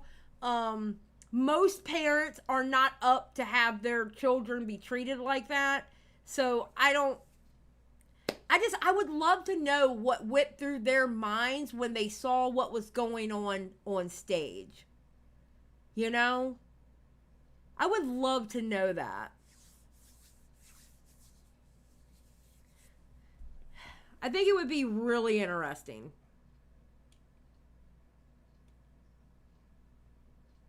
And she looked at me like that, but obviously she didn't. So what do you think it did mean, looking back? Well, Johnny and I have talked about this, and I don't know, we both kind of think that she saw it as an opportunity to make it more funny somehow. Okay, so what happened? It was so gross. What happened to Becky was so gross. Oh my God. Ooh. So gross. So we did the Try Not to Laugh challenge, which had 4 people on stage. And then after that, she sent 2 people off stage, and then it was me and this other guy. And sorry, my voice is cracking. I was before the guy. So basically she had like a picture of the yoga pose on the screen behind her. And she said, okay, like lay down in this position. And yeah.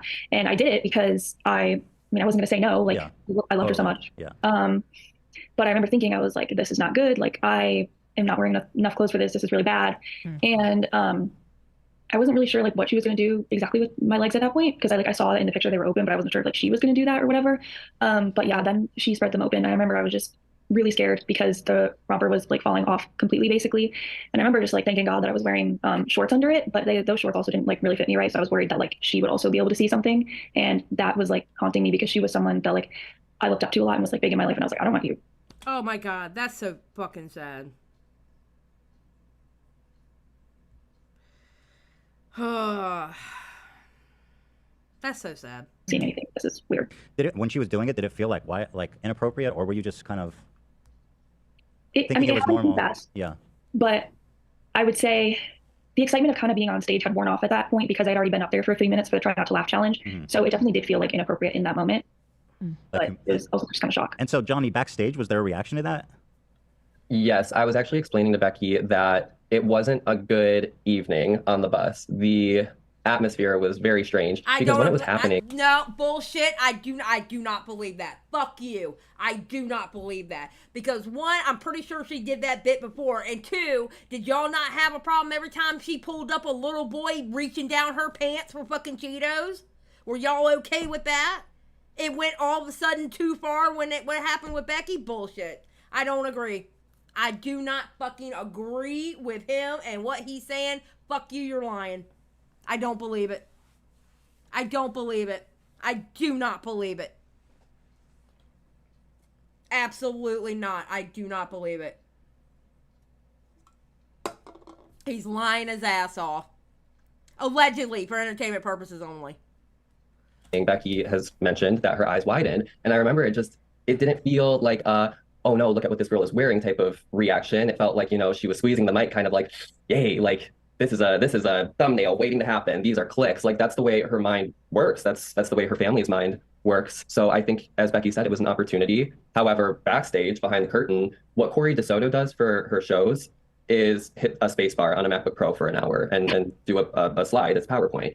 And I would usually just stand next to him or side stage, and then I would perform with him on stage. We would run out sometimes, so I had cues and everything. But yeah, so for this segment, we're standing there, her eyes widen, Becky walks up on stage, and we could never see who she was choosing until they were on stage. So we see it's Becky, and we know who Becky is. She had been to a book signing the week prior. She had been to a few other shows. Like, that's how you know these conversations were had with these young girls, because sometimes it wasn't always publicly in DMs online. It was during that meet and greet moment at the end when the fans who were like, okay, Johnny, we heard what, okay, he just asked a simple question. How was it backstage? All this other shit is not needed.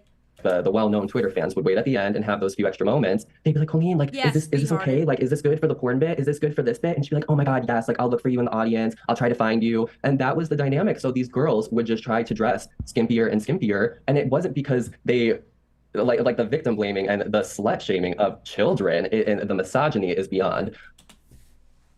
No, he did not. Oh my God. No, he did not. No, he did not. Just say that. So these girls would just try to dress skimpier and skimpier. And it wasn't because they, like the victim blaming and the slut shaming of children and the misogyny is beyond. And yet you still worked for Colleen as it was happening. Clout is a hell of a drug, people. Some clout goblins will go so far that they will supposedly put aside their morals. But then again, Johnny, you were in, at that age, you were in the DMs and group chats and tiny chats with 13-year-olds. So, I mean, did you really care what was going on?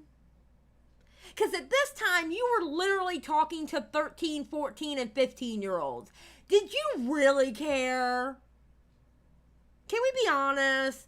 Did he really care? Put a 1 in the chat if you think Johnny really cared. Put a 2 in the chat if you think Johnny is full of shit. Just saying.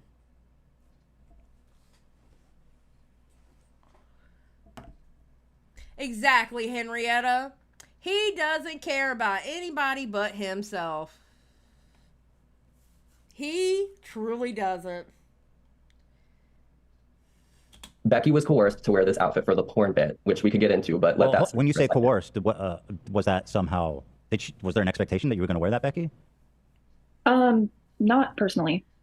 Oh, but okay. I know that have happened to other people. I honestly don't remember exactly what happened, but like Johnny was saying, I had been at the book signing the week before and something happened. My memory is a little bit fuzzy, but I told her I was going to like one of the next shows, and because something had happened, she was like, oh, it's okay, like that happened. I'll try to call you up on stage or something, but that was the extent of it. Okay. Yeah. Okay. So, but like, I wondered when I heard your story, if there was like a stage manager or director or producer or somebody back there to like keep the show on the rails that was like, what the fuck is going on?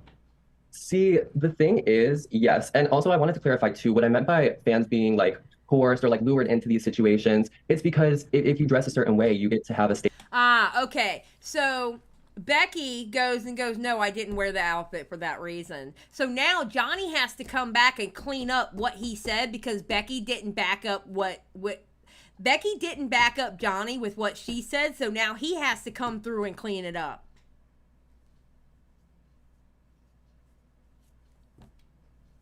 Stage moment with your idol. Who wouldn't want to have pictures of them on stage with Miranda Sings? Before I worked for her, I used to have my hand in the air waving her down trying to get called up, and I was called up. I did the Miranda Sings birth bit with her when I was 17 years old in Chicago. So it was your goal to get called up on stage. You would do what had to be done. Yeah, Becky called his bullshit. Yep. To get called up. And she used to spit water and like milk on fans. And, like, you would degrade yourself to have your moment with this woman. Okay, I see. So, and Becky, that sounds like it rings true. Like you wore that with the expectation that you were probably going to get called on. Yes. Yeah. So but to answer your... But she wasn't coerced. But she wore it because she knew she would probably get called on. There's a difference. Your question about like the dynamic backstage, we did have a tour manager. There was a team, and me and Corey, when we saw what was going down, we were kind of side-eyeing each other. And Corey, I am not a Corey apologist, but me and Corey were looking at each other kind of like, modify it, right? She's smart. Like, I thought of all things, she could have been like, you guys, look at what this girl's wearing. Look at the picture. I cannot do that. And then she would have gotten a laugh. But instead, she laid Becky on the ground. And I don't care if Becky was wearing a pantsuit. You do not do that position to a child. You also don't go into the, you also don't have group chats with 13, 14, and 15-year-olds in your 20s. Because at this time, when you were working with Miranda and you're so upset, you are so upset what happened with Becky, you were in the fucking DMs and group chats with 13, 14, and 15-year-olds. Bro, what? I don't believe anything he's saying. I'm sorry. I don't believe a damn thing he's saying. He's basically saying she asked for it. Yeah. Even more so because I found a video of her way back in the day. For some reason, she was watching something where someone did that yoga position or whatever, and she stated in an old video that it looks like a sexual position. So why are you incorporating that position into your show that is... Well, you would have already known that she said that, because remember, you were a big super fan of hers. Remember, you were like the first generation of fans for her, so you should know that. How old was he then? Was he an adult? He was 22 when he started. Okay, when he was 22 when he started working with Colleen, I don't know if this was a year in or 2 years in, I don't know. But he was an adult. He was an adult, Stan. And when he was in that group chat, 20, and basically all of his 20s up until now. 20, 21, 22, 23, 24, 25, 26, and yes, as of late of June, 27. He has been in group chats with minors.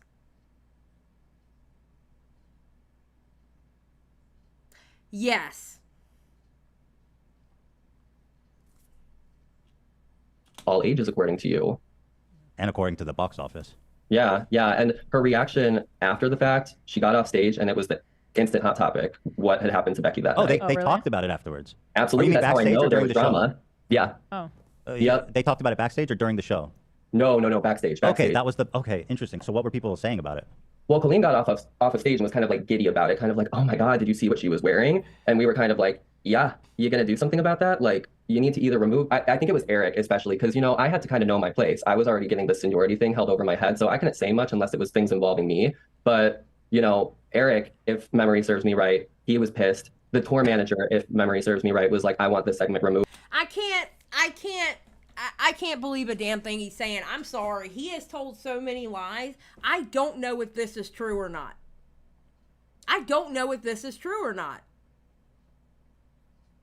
He's so full of, yes, Tua, he's so full of shit. I don't know if he's telling the truth or not.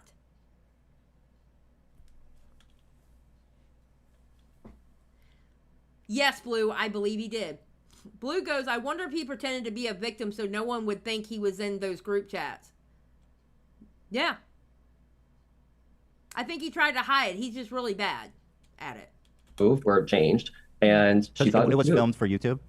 What that? It was filmed for YouTube? Is that what he wanted removed? No, from the show. Oh, okay. She acts like it's so hard to take things out of the show. Again, let me remind you, Corey literally just sits there and presses a space bar on a PowerPoint slide. Mm-hmm. All it takes is 1 second to either delete a slide or replace that portion with like a quick segment. Becky, you were there with a parent, right? I was with a family friend. Oh, okay. What did they notice it? Were they like, what the fuck was that? Did they know that something had happened? They didn't really say anything about it. And yeah. Bro, my mother would have went to prison off of hurting that family friend. I know. Poor Becky. Absolutely.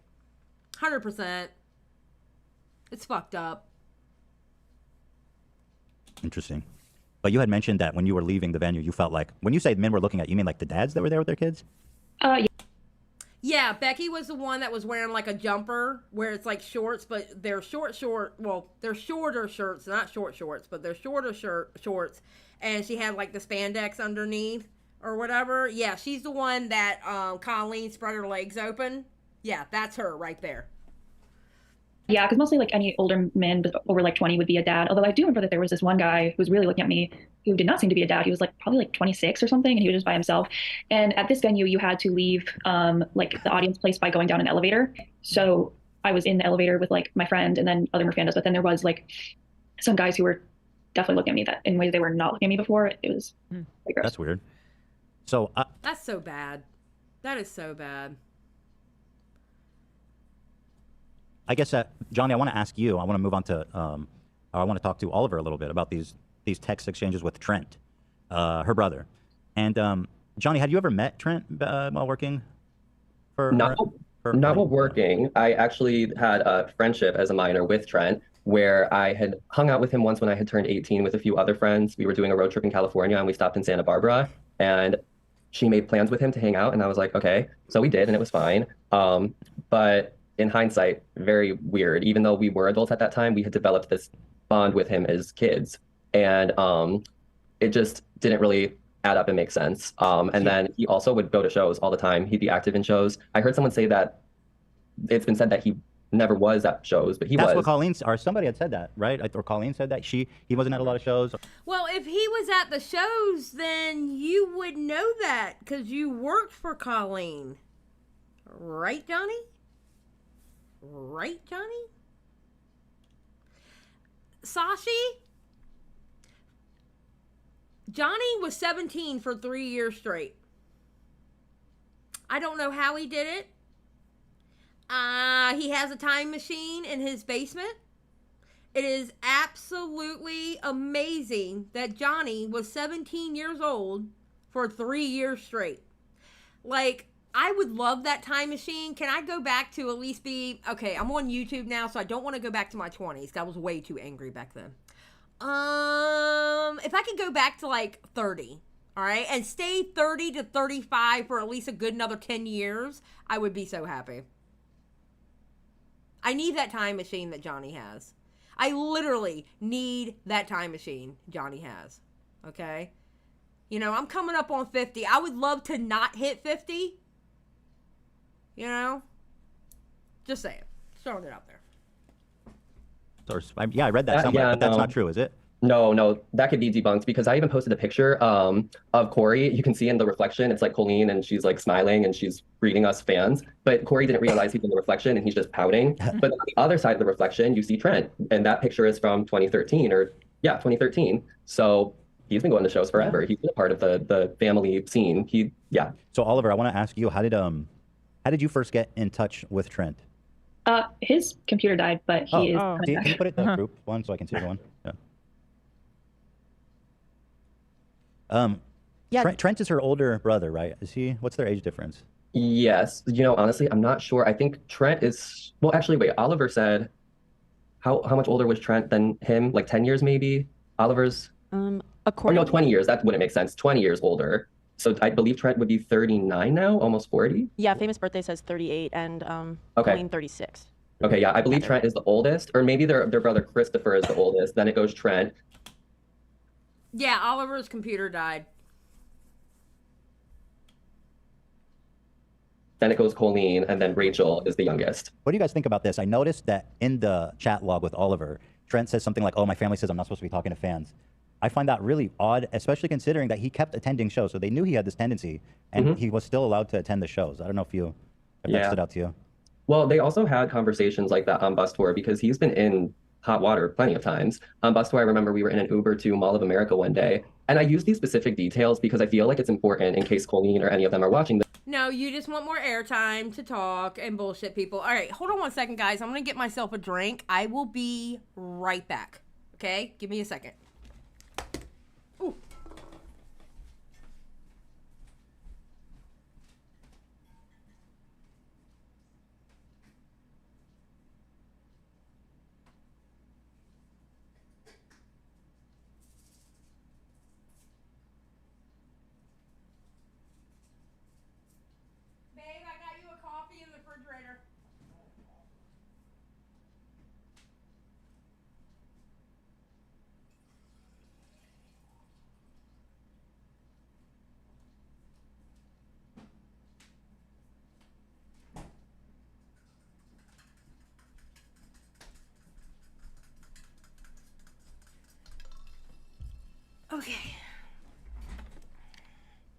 Okay, I'm back.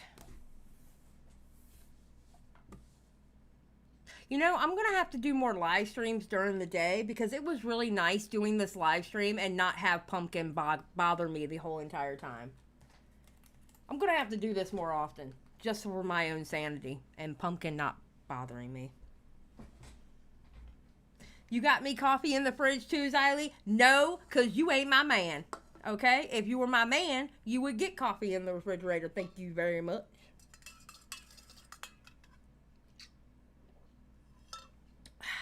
Just saying. Okay.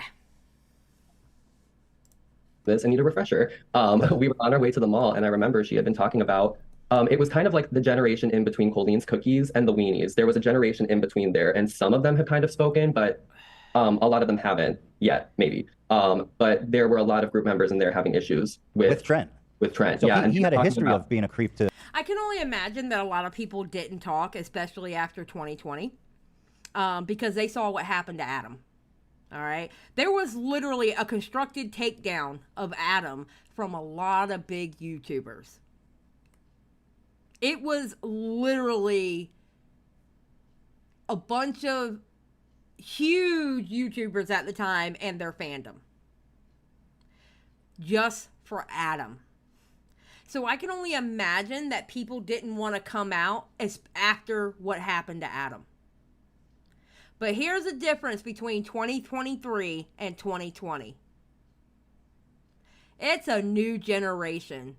We don't give a fuck. We don't care if you got millions of subs. We don't care if you got 20 subs. If you're doing something scummy, we're all going to call it out. Your sub count don't bother anybody anymore. It's not like how it was. To the kids. Oh yeah, he called me.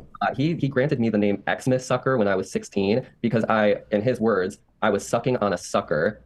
I was minding my business, chatting my friends on Tiny Chat, and I happened to be. You are a sucker, but you're a clout sucker. You like to suck up anybody and everybody's clout because you suck. You suck big lemons. You try to suck big clout. You try to wear people's skin. You know why, Johnny? You know why? Because your ass isn't talented. You're not talented enough. So you have to leech on. Yes, I said leech because I believe what Swoop and her team believe. He's a leech. You try to leech on to other people because, honey, you're just not talented enough. Hell, I have more talent than you. And I'm an old bitch on the internet. All I do is yell at people all damn day. And I got more talent than you do. I don't have to leech on to anybody. I just sit here in front of my microphone and like blow people's eardrums out by yelling. That's all I do. Just saying. Eating a candy cane. That's crazy. And he kept calling you Xmas sucker. He even changed my caller ID somehow. I called my job a couple of years ago in 2020, and my boss, the next time I came in, said, "So why when you call people, it comes up as Xmas sucker?" I was like, okay, I'm gonna go to the ocean now. Wait.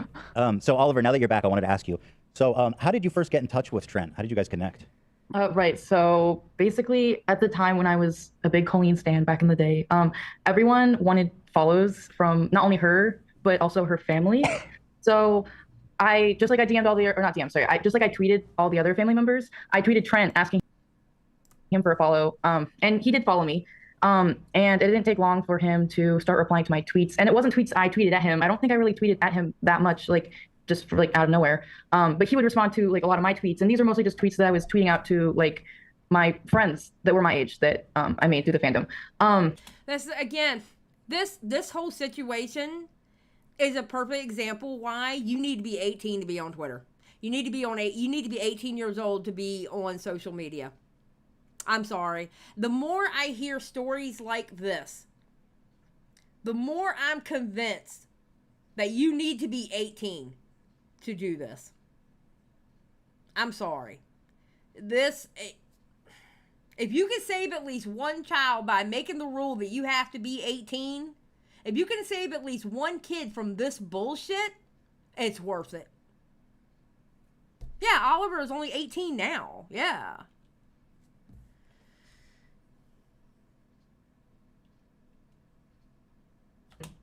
But eventually I was like, oh, well, he keeps like responding to me a lot. Like, I wonder if he would answer a DM, because also at the time people would want to have DMs from the family members too. It would be something that they would try to like aim for, you know, because that's what everyone wanted. They wanted to talk to the Ballinger family. And so I messaged him. I was like, oh, do you respond to DMs? And then he was like, sometimes. And then I think I may have messaged him one or two more times myself first. But then after that, he started messaging me first. Mm-hmm. a lot of times it would be like, I would tweet about something and then he would like message me, he would DM me about that tweet or something and then start a conversation. I don't know. But anyway, but then it started to become more frequent because it was kind of like scattered like for the first couple months or so. But then it quickly turned into like a almost everyday thing and then became an everyday thing. You know, there's a lot of stories about Colleen Ballinger's family.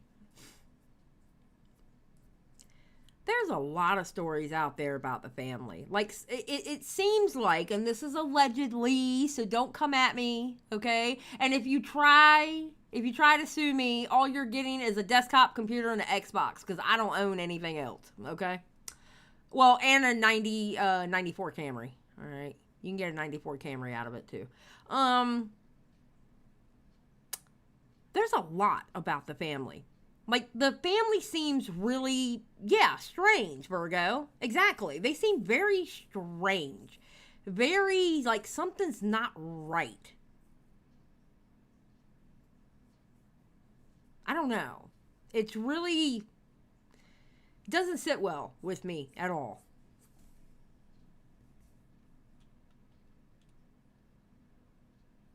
So, how old were you at the time? 13 when it first started. Wow. And he was like 30, right? Or roughly? He was 33 when I was. Wow. Yeah. Holy shit. And even at 13, you could tell that this was inappropriate? Or how did you feel? Well, like, what? So at the time, I was. Listen, when you're 13 years old, 21-year-olds seem old. When you're 13 years old, a 30-year-old is like ancient to you. Okay? I remember looking at 25-year-olds going, ew, you're old at 13. You know? At first, I was like really excited because like this is something that anyone in the fandom would really like. You know, they would want a DM from one of the Ballingers. So I thought it was like really cool at first, and then after like a little bit, it kind of turned into confusion. I was like, why does he care about me and my life so much? Like I was confused and didn't really understand, but I also trusted him because I idolized Colleen so much, and he was her brother. So. And I'm gonna say the same thing to Oliver, the same thing I said about Adam. I'm going to say the same thing about Oliver. Oliver was young and dumb. When you're 13, there is a reason why you can't consent for shit at 13, 14, and 15. In some states, you can consent at 16. But at 13, 14, and 15, there is a reason why you can't consent. Because you are young and you are stupid. Your brain is still developing, and you really honestly, like, you know the basic right from wrong, but when you go into the more nuanced shit, you don't know right from wrong. The only thing you know is the brother from the person that I idolize is talking to me in the DMs. You know what I'm saying?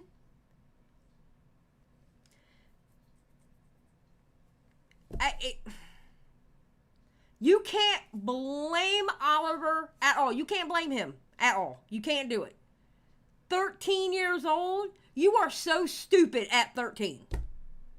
That's why when Adam really wanted the underwear and bra set because Colleen and Corey suggested it, we can't forget that part, but he was like, yes, please send it me, because he was stupid. Why was he stupid? Because he was 13, 14 years old at the time.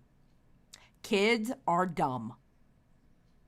They can't help at being dumb. They haven't lived on Earth long enough not to be dumb.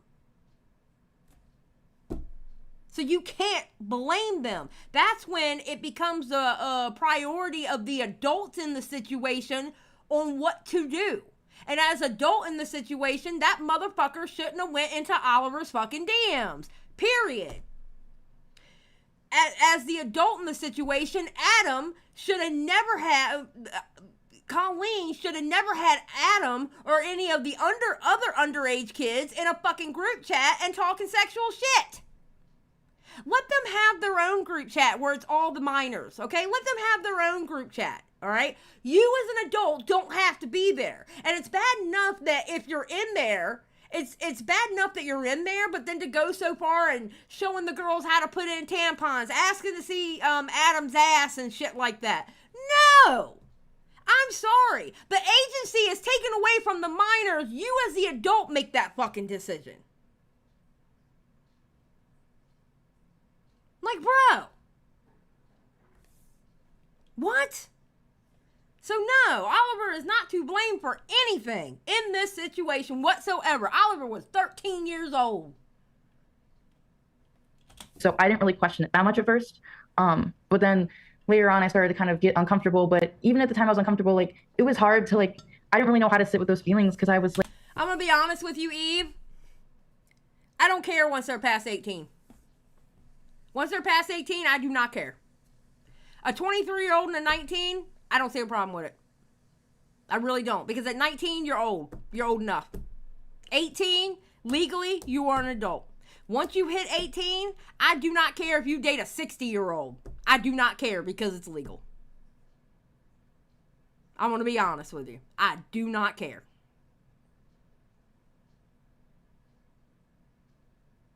It's legal. As long as it's legal, I don't give a shit. As long as it's legal and people aren't being hurt, I don't give a shit. Like, well, anyone in this fandom would love to message him, and I'm being ungrateful or whatever, you know. So I would just ignore a lot of red flags and a lot of those feelings I had. Well, you were 13. Yeah. Well, you were 13. Did you really know they were red flags at the time? Probably not. You may have had like a feeling about it, you know? You may have had a feeling, but you probably didn't understand what that feeling was. You were 13. And also because I was 13. And so, as the conversation went on, because I read the chat logs, you can see how it becomes more obviously flirtatious. And it culminated when he was trying to, I forget if he was trying to meet you or get on the phone with you or something, and you're like, I don't think my mom would allow that. I don't think my mom would like that. So So that was when he gave me his phone number, and he said that I could text him if I ever needed to or wanted to just talk or whatever. And yeah, that's when red flags that I'd been ignoring. I was ignoring all those red flags, but this was a red flag that I felt like I couldn't ignore. And I was already, it had been months and months that I had been talking to him. And at this point, I was already kind of trying to plan my escape from him, if that makes any sense. Like, I didn't want there to be this hard stop because I didn't want there to be some sort of drama or, like, I don't know. I wanted to slowly just kind of like fade out of his life if I could. And why was it at the time you wanted to do that? I just felt really uncomfortable, and a lot of times his conversations would stress me out, and I'd be like, I felt expected to talk to him. Oliver started feeling something wasn't right. And that means Oliver was actually a smart kid. It's just, unfortunately, at that young age, Oliver didn't understand the feelings, just knew that the feelings were there. And that happens a lot with kids. Like, they'll have these feelings, but they don't truly understand what that feeling means. You know? To him like multiple times a day for like long periods of time. Did you feel at the time that he was trying to hit on you? Did that even occur to you? Honestly, that didn't really occur to me at the time. No. Wow. But I still felt like uncomfortable about it, and like it was weird. But yeah, when he gave me his number, it was like, this is gonna be 10 times harder to just like fade out if we switch to text and we're not on DMs anymore. And so I don't know why that's what made me panicked, but that is what made me panicked. And then of course, after some thinking about it, I was like, you know, this is not appropriate either. And yeah, 3 days later, he blocked me because I then told him that I thought the whole entire relationship in itself was inappropriate. He blocked. Good for you. Good for you for saying something. Good for you. I was way smarter when I was a kid. I never made any social media accounts until I was like 16 for the reasons you cover now. And it wasn't even my parents' restriction. It was just me. Yeah. I mean, you got to think it's a learning curve. You know, and it's all in how you're raised. Not saying that Oliver was raised wrong. It's just like in different households, you see different things. You witness certain things. You talk to your parents about different things, you know. I can tell you now, if social media was around when I was a kid, I promise you my mother probably would have never let me on social media until I was like 16 or 17. I mean, I remember living at her house at 21, and I was getting ready to move out, and she had the audacity to tell me, you're not allowed to move out. And I looked at her, and I was like, and that's exactly the reason why I'm moving out. You know what I'm saying? Like, my mother was, like, hard on me. You know? So, I could see my mom not letting me have any kind of social media until, like, 16 or 17. I can see it now. I can tell you how my mom would have been. Wow. How did Yeah, you, he blocked me. Wait, how did you feel when he blocked you? That's almost an admission of guilt. I mean, if you read the logs, which we look. But now I understand why my mom was like that. Stay on your ass. Now I understand, as an adult, now I understand why my mom was like that, honestly. Over. It's just like, he's just a pedophile. Like, I don't even know how to sugarcoat that. But how did you feel when he blocked you? It was a lot of mixed emotions, because I was like kind of still feeling relieved, like that I wasn't gonna have to, that I got that over with and I wasn't gonna have to talk to him anymore.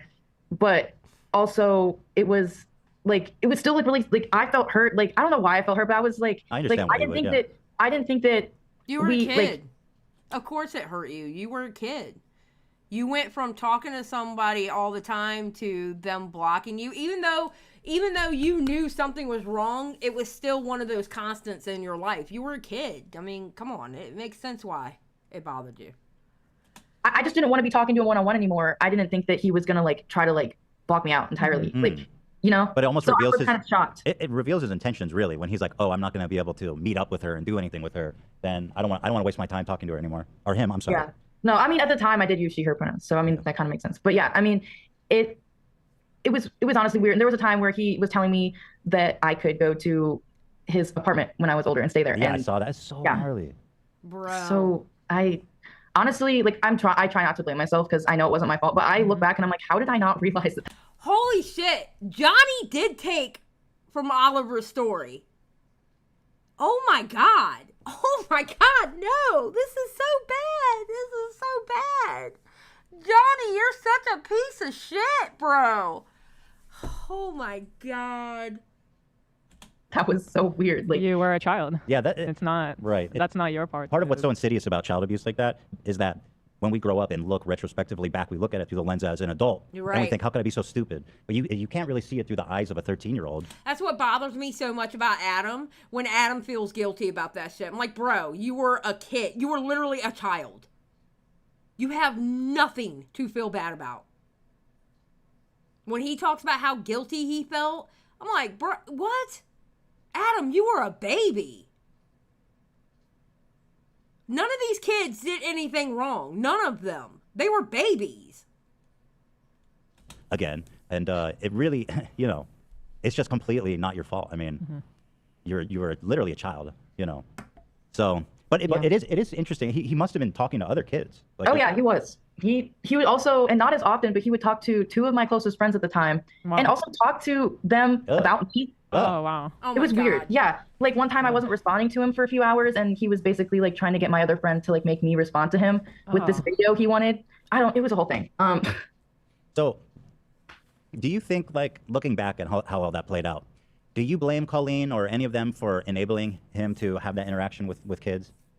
I mean, I have mixed feelings about it because obviously, like, you know, Colleen didn't do it herself. Obviously it's like, you know, it was Trent's actions. But I do believe that, you know, she knew about that he was doing these things, and it seemed more like she was more worried about it not getting out that he was being this way than. I just, you know what? Honestly, something is going on. Something had to have happened in the Ballinger family to have multiple siblings be like this.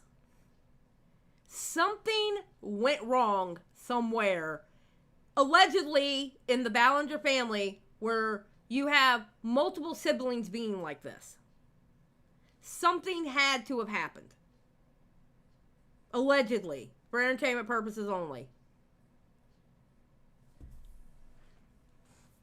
What's up, Aiko? We're going over the bullshit interview Johnny did with Ethan Klein, and where Oliver and Becky barely got to talk, and Johnny basically took over the whole show. But we're at Oliver's part right here, which I'm pretty sure it's going to end soon because, yeah. Actually being concerned that he was talking to underage people. And looking back on that now, that's like kind of, that doesn't sit right with me. Well, she's the one that gave him the access. And apparently he kept coming to the shows. And by all accounts, it does seem like they knew, based on what he told you, about, oh, my family says I shouldn't be talking to you. Yeah. I just feel like the negligence of giving him access to children is borderline criminal. I mean, it's crazy. I mean, can we be honest? Colleen shouldn't have had the access either. And Colleen had a whole ass character made for kids. So, I mean, What did you expect? Yeah, it is really, really wild because I know that there was someone that isn't a minor now, but was a minor when he first started talking to them and still received a message from him like right before all this started going down. So you're still trying to chat up people. Wow. Yeah. Wow. That's crazy. So collectively, when you guys kind of look back on this period of your lives, like even before all this started coming out publicly, were you guys feeling like resentful and looking back on that, just feeling used and dirty? I don't know how to describe it. I mean, for me personally, something really interesting that happened was I had seen a Miranda Sings show in January up in Thousand Oaks because I live in Orange County now. It was a bad experience, and leaving it, I had even run into a fan of mine who I mean, I don't consider her that anymore because I mean, I haven't worked on tour in years, but I had recognized this girl. And so I had run into her after the show and we were just talking and I was like, yeah, I think I'm going to like pull back from. Yes, you're probably going to hell, Stan. Yes. All of this. And she was like, what do you mean? And I was like this world, just because it was terrible. And then, you know, months down the line, Adam's story is getting brought back up. And I would love to know, did he talk to Colleen when he went to that show? I would love to know, did he talk to Colleen when he went to that show? I would love to know, has he talked to Colleen since all this came out?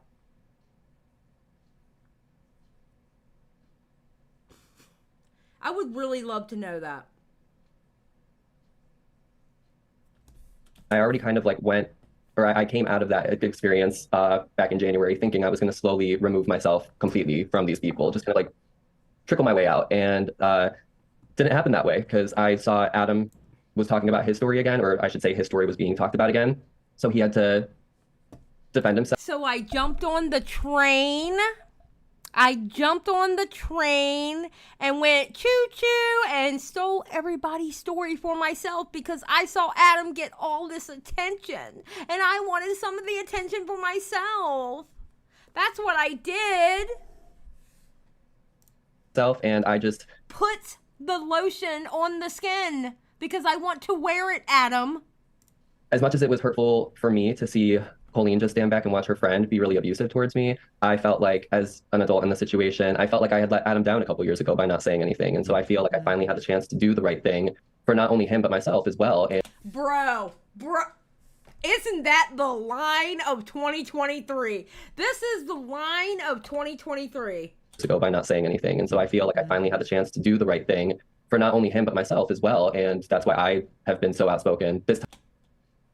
Bro, really? Really?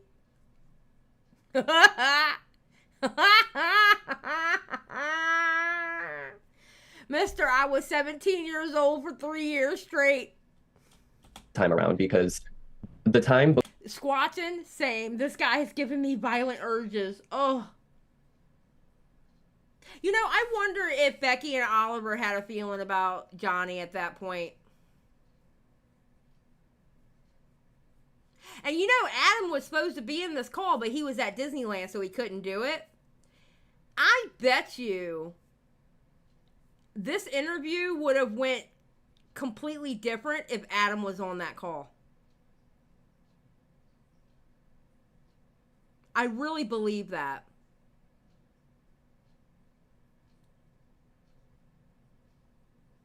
That's what I asked earlier. I asked what Becky must be. Oh, yeah. I'm sorry. I didn't see it, Sam. Before I had seen them months ago was in 2019 physically. I haven't spoken with them too much. They really have just paid me dust ever since I busted my ass for them. And the only time I really heard from Colleen a lot is when Adam came out with his video in 2020. I had texted her to kind of, you know, be an adult in the situation and be like, yo, what's up? I think you should make a statement and say something. And she let me know that it was the same thing, you know, as what's happening now, that she was told to stay quiet by whoever and that it would just all go away if she just didn't say anything.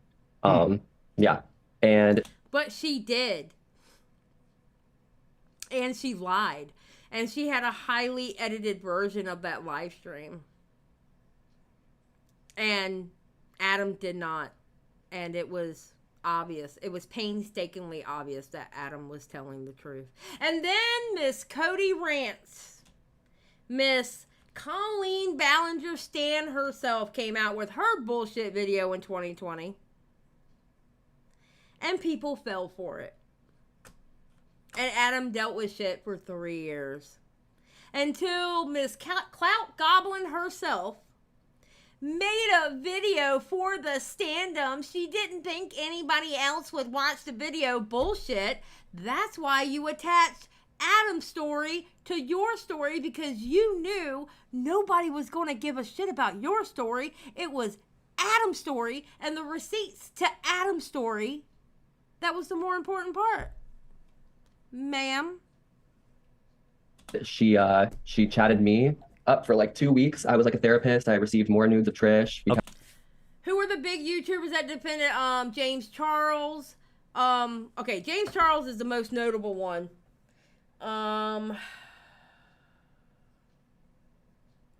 There were a few others, but I always fuck up their names, and I can never remember their names. Joey Graceffa. Yep, Joey Graceffa being one, and there was a couple of them. But James Charles was practically the loudest one.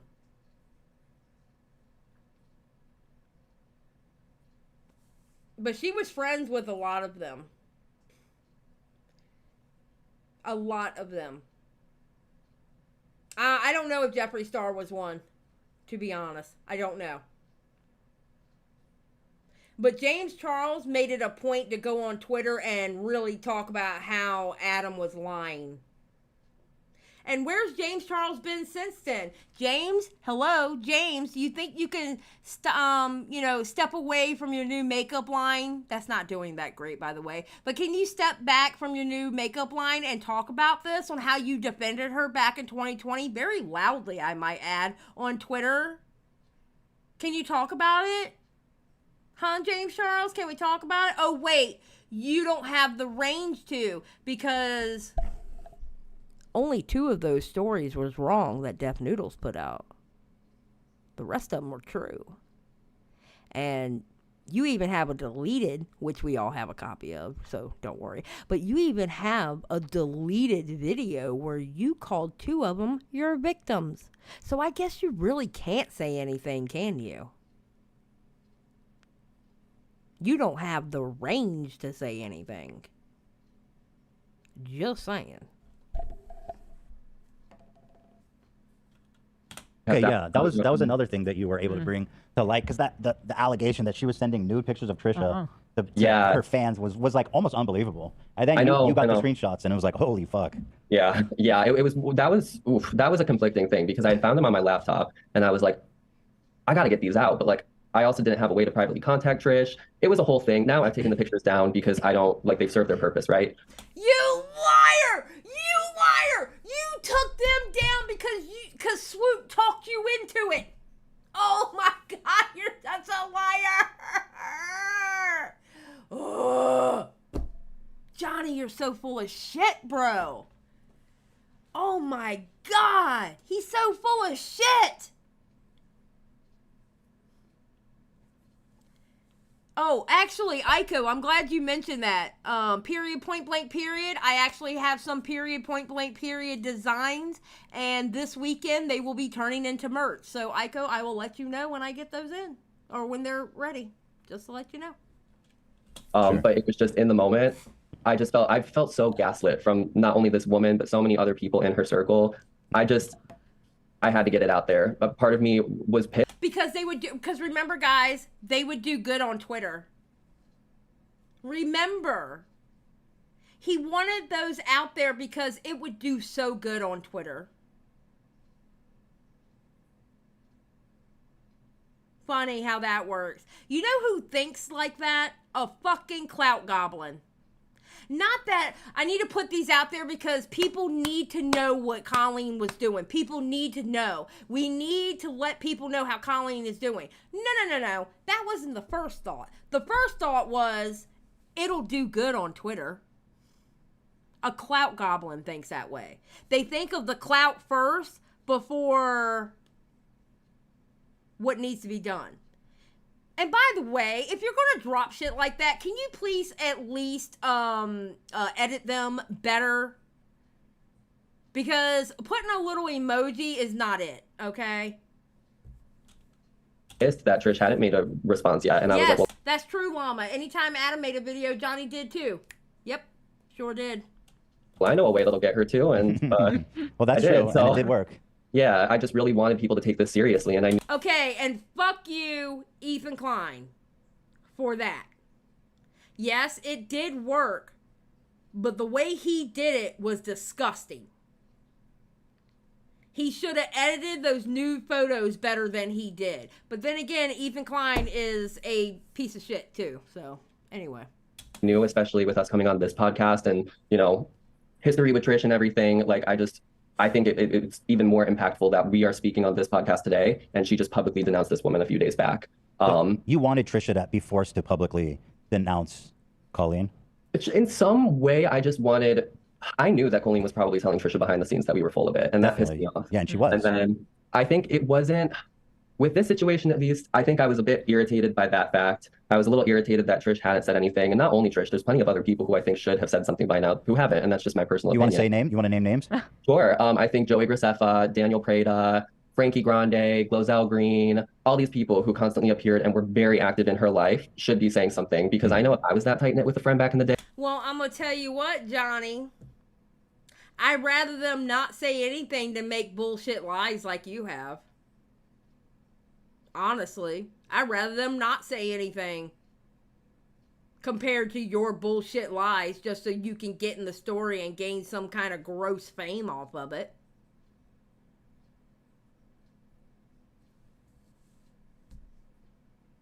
I mean, I'd rather them not say anything at all, rather than lie and insert yourself in everybody's fucking story because you want some kind of clout.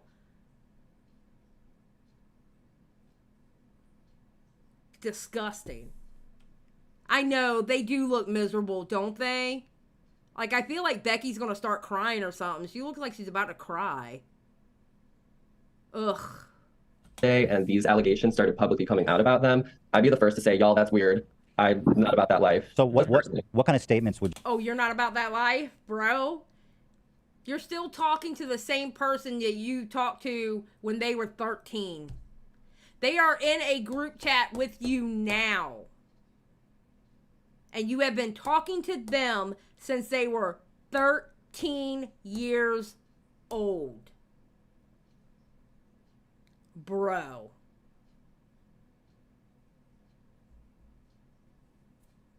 Would you be happy with them to say about it? Yeah, Rennie. Honestly, I think a statement could be as much as an unfollow or just publicly showcasing that you do not support this person in a public light anymore. I think that's a statement that says a lot. Or, you know, people like Tyler Oakley wrote a big statement and put it on a streaming platform, I believe.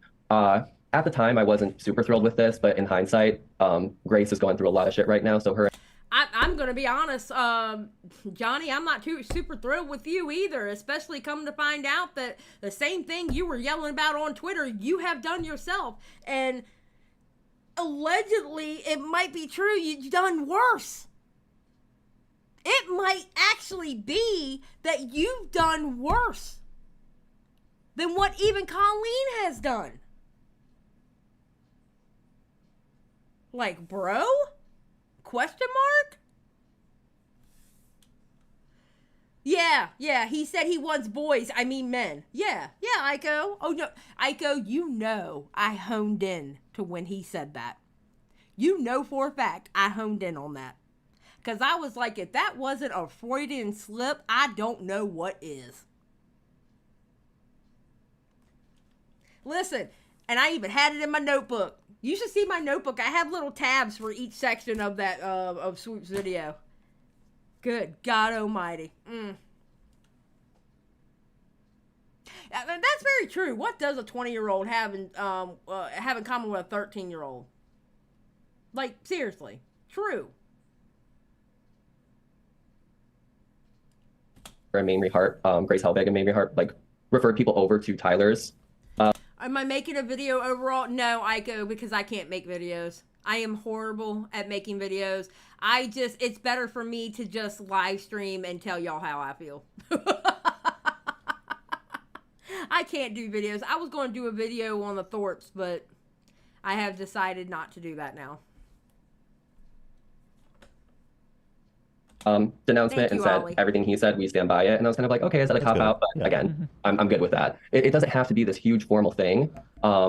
It's just, I think the ones who were really, really active in her life, it's just a bit bizarre to me to see them acting as if nothing happened. But then again, like, what can you expect? I mean, it's just more of a personal thing. I just kind of wish that these people would say something, but it's... Hold on. I got a phone call. Hold on.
All right, sorry. That was my doctor's office calling me. And hey, some medication that was like almost $300 for 30 days, I'm now getting it for 10. Hell yeah.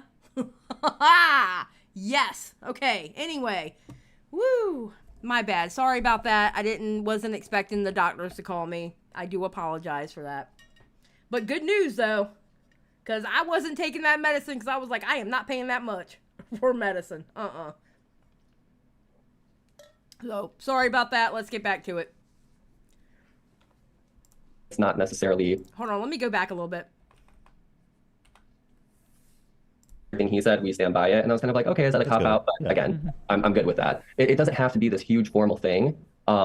It's just, I think the ones who were really, really active in her life, it's just a bit bizarre to me to see them acting as if nothing happened. But then again, like, what can you expect? I mean, it's just more of a personal thing. I just kind of wish that these people would say something, but it's not necessarily an expectation I'm holding on to.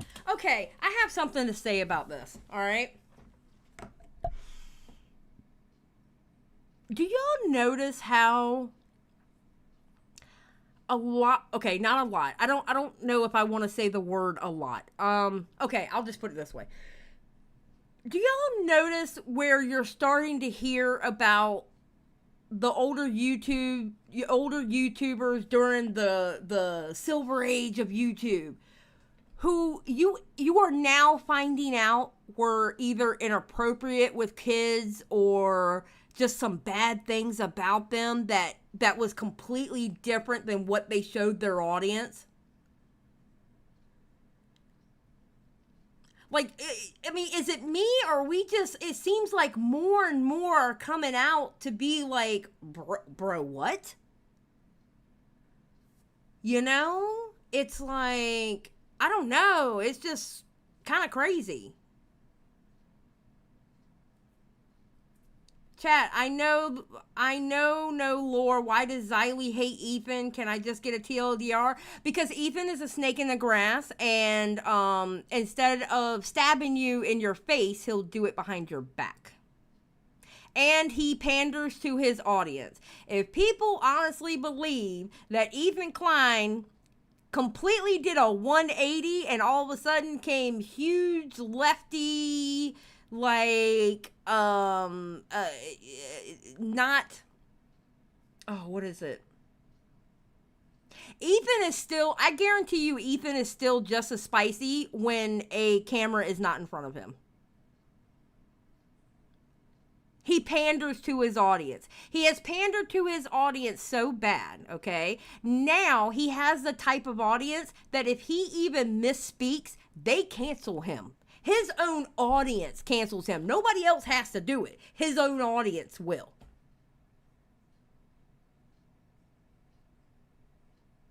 Because Ethan runs his topics and he runs his shows for his audience. Where me, I don't do that. I'm going to talk about topics I like, and I'm going to give you how I really feel about them. Now, There was a time I did have a bad live stream where I misstepped, but you know what? Took accountability for it. All right? Because you know what? Everybody fucks up.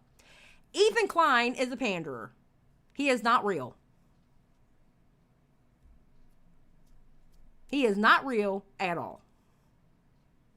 The only thing Ethan Klein is good for is fair use.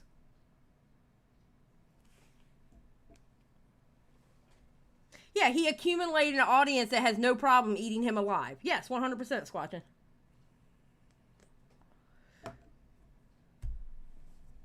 But I will say this, when Ethan Klein is right about something, listen, I cannot like a creator, but if they are correct about something, they are correct, whether I like them or not. I'm not that type, okay? I'm not that type at all. Like when he got on XQC and Hassan about the fair use, first of all, XQC was stupid to fight with Ethan Klein about fair use. The one man on YouTube, and you want to fight with Ethan Klein on fair use? Are you kidding me? You know, but yeah, he's a snake in the grass. Cannot stand him. But I'm also one of those kind of creators. If you enjoy Ethan Klein, go watch Ethan Klein. I don't care. I just appreciate that you're here watching me. You know, I'm not one of those types. So don't get me wrong. I don't judge people that watch Ethan Klein. I just particularly don't like him. And I don't have a problem telling anybody. You know. But if you go watch him, you go watch him. I don't care. It ain't my business. You know? Yeah, he destroyed Pearl. He destroyed her. She was so bad. She was so bad.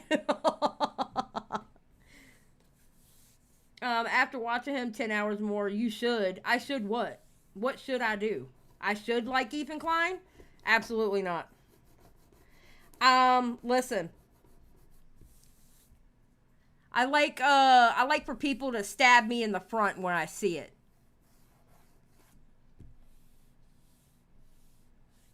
Because Adam is king. What do you mean? Adam has nothing to do with Ethan Klein. What are you talking about? I like Adam. I'm cool with Adam. I talk to Adam. Adam's a homie. He is a friend to this channel. But Dandelion, I don't know what you're talking about. Anyway, all right, let's go. And Oliver and Becky, did you guys, leading up to this whole outing of her and her family? Yes, Tommy was always right about him. Stan, I agree. Were you guys holding on to some kind of bitter feelings or thinking back on it, or did it all kind of come out now with everybody talking about it? Are you gonna go, Becky, or am I gonna go? I was gonna say you're gonna go. We're both just looking at each other. I guess I'll go. Honestly, I had been already kind of like fading out of the Twitter fandom. Not that I didn't like support her as a person in the back of my mind and like, you know, still like her as a person or whatever. But, you know, I was fading out of the Twitter fandom as early as like, you know, late 2019. Like, you know, it didn't last for too long, even though it felt like a really long time. But yeah, so I hadn't really, I mean, I still had met her and like gone to shows even as. It's because you were growing up. That's why. It was because you were growing up. That's it. Yeah. Just like recent as last year. But yeah. But even when I did, it was just like, I went because it felt like the tradition. It was like, oh, Colleen is coming to my state. There's no way I can't go if she's coming to my state. Like, you know, it just felt like, I don't know. It wasn't like this big, like, oh, I'm so excited to see her. Like, it just, you know, it kind of felt like. Did you see Trent at any of the shows? No, I didn't. I have never met him. I think he only really went to like shows that were local around the LA area. To my knowledge, I don't think he like traveled. He never traveled with them. Yeah, he would only stay local California shows, like SoCal. And so. Is it me, or is that the opposite of what he was saying about Trent before? That's weird.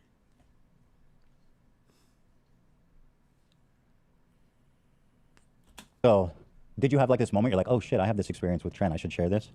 Yeah. So I even maybe like a year ago, like a year or two ago, I thought like, you know, maybe I should share this to warn people, because I still like. I knew from other people that had told me, because of course I couldn't see his tweets because I was blocked, but other people told me that he was still interacting with like people on the timeline, and I'm like, I feel like I should warn people. But at the time, you know, when I felt like that people weren't going to perceive that very well, because I don't know why. I thought people were probably Look what happened. Well, it's the great Ballinger family. So, I mean, I can understand where you would be nervous about that, obviously. I mean, I 100% get it. 100% get it. Adam in 2020. Like, how right, yeah, I didn't want to, yeah. And so, I wanted to ask you guys, were you guys on the receiving end of any harassment and shit when you guys shared your stories? I mean, wow. yeah. Becky's getting an emphatic nodding. But that's interesting to me because yours came out recently, right, Becky? Yeah, going back to the original conversation, I think I kind of slowly stopped being a fan of Colleen from that night, and especially when in 2020 those racist videos came out, because I'm part Mexican and I saw that and I was like, no. But I posted originally about the stage experience on like the Colleen Snark Reddit about 7 months ago. And because I'd been holding it in for so long, because I knew if I had said anything, it would have been like an Adam situation. People would have been like, you're just ungrateful, because everybody wanted to be called on stage. But yeah, I did get a lot of support on the Reddit page from that. So then I kind of was like, well, maybe I can talk about it now when like this happened, just all happened a few weeks ago. So like I posted that TikTok and stuff, but. Yeah, I'm glad she did. I'm glad she did. I'm glad Oliver did too. I'm glad he did. The only person I have a problem with is fucking Johnny, because Johnny's was a complete fucking lie.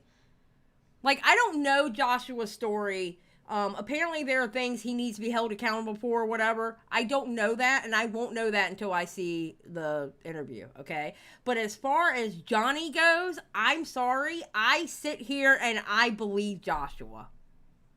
I do not think Joshua groomed Johnny whatsoever.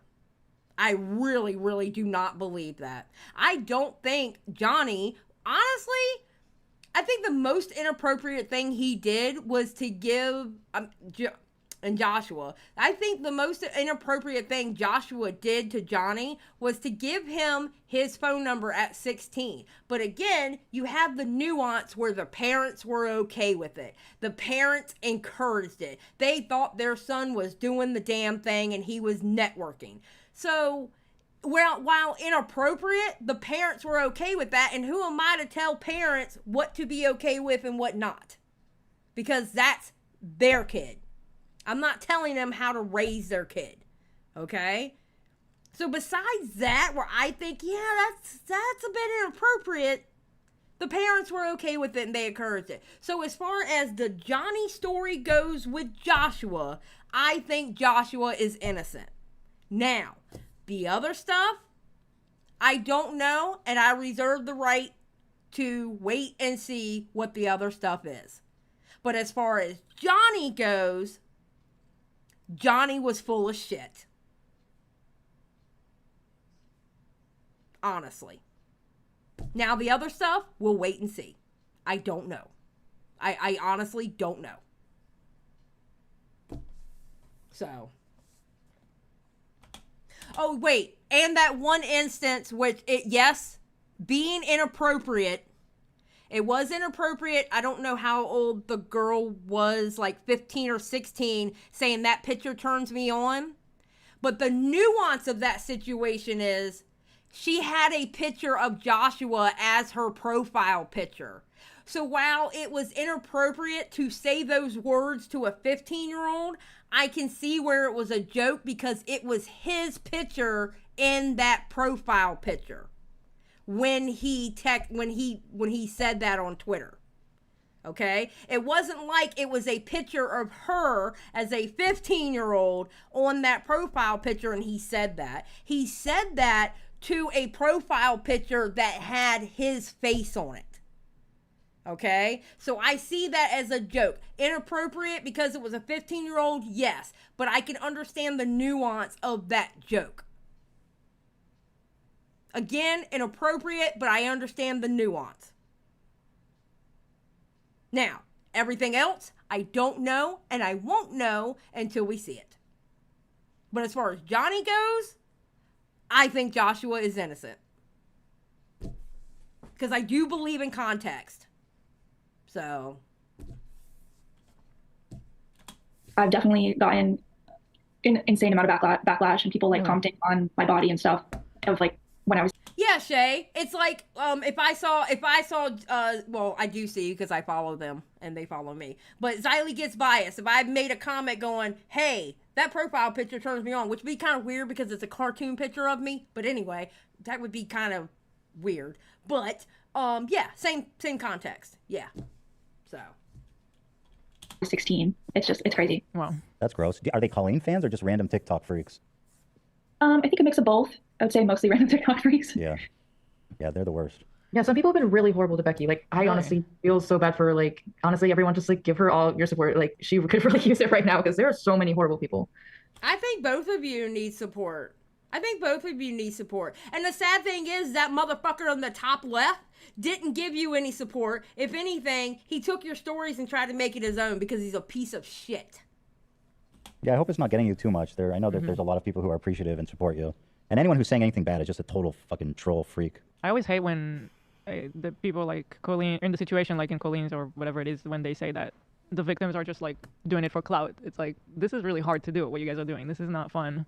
And like what you're saying, you're getting hate, you're getting nasty comments, you're getting all kinds of stuff. Why would anybody do this for clout, you know? Yeah.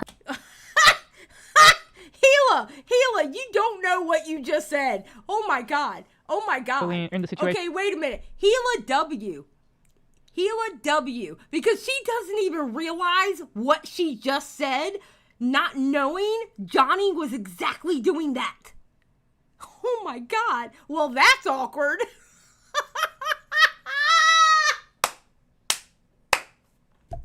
Oh shit. Like in Colleen's or whatever it is, when they say that the victims are just like doing it for clout. It's like, this is really hard to do, what you guys are doing. This is not fun. And like what you're saying, you're getting. It was for Johnny. It was a lot of fun for Johnny until Swoop came out with. I bet you Johnny was so excited. I bet you. Because remember that tweet he made about 3 or 4 days before the video came out? I bet you Johnny was so excited that he was going to get a whole ass Swoop video on his own.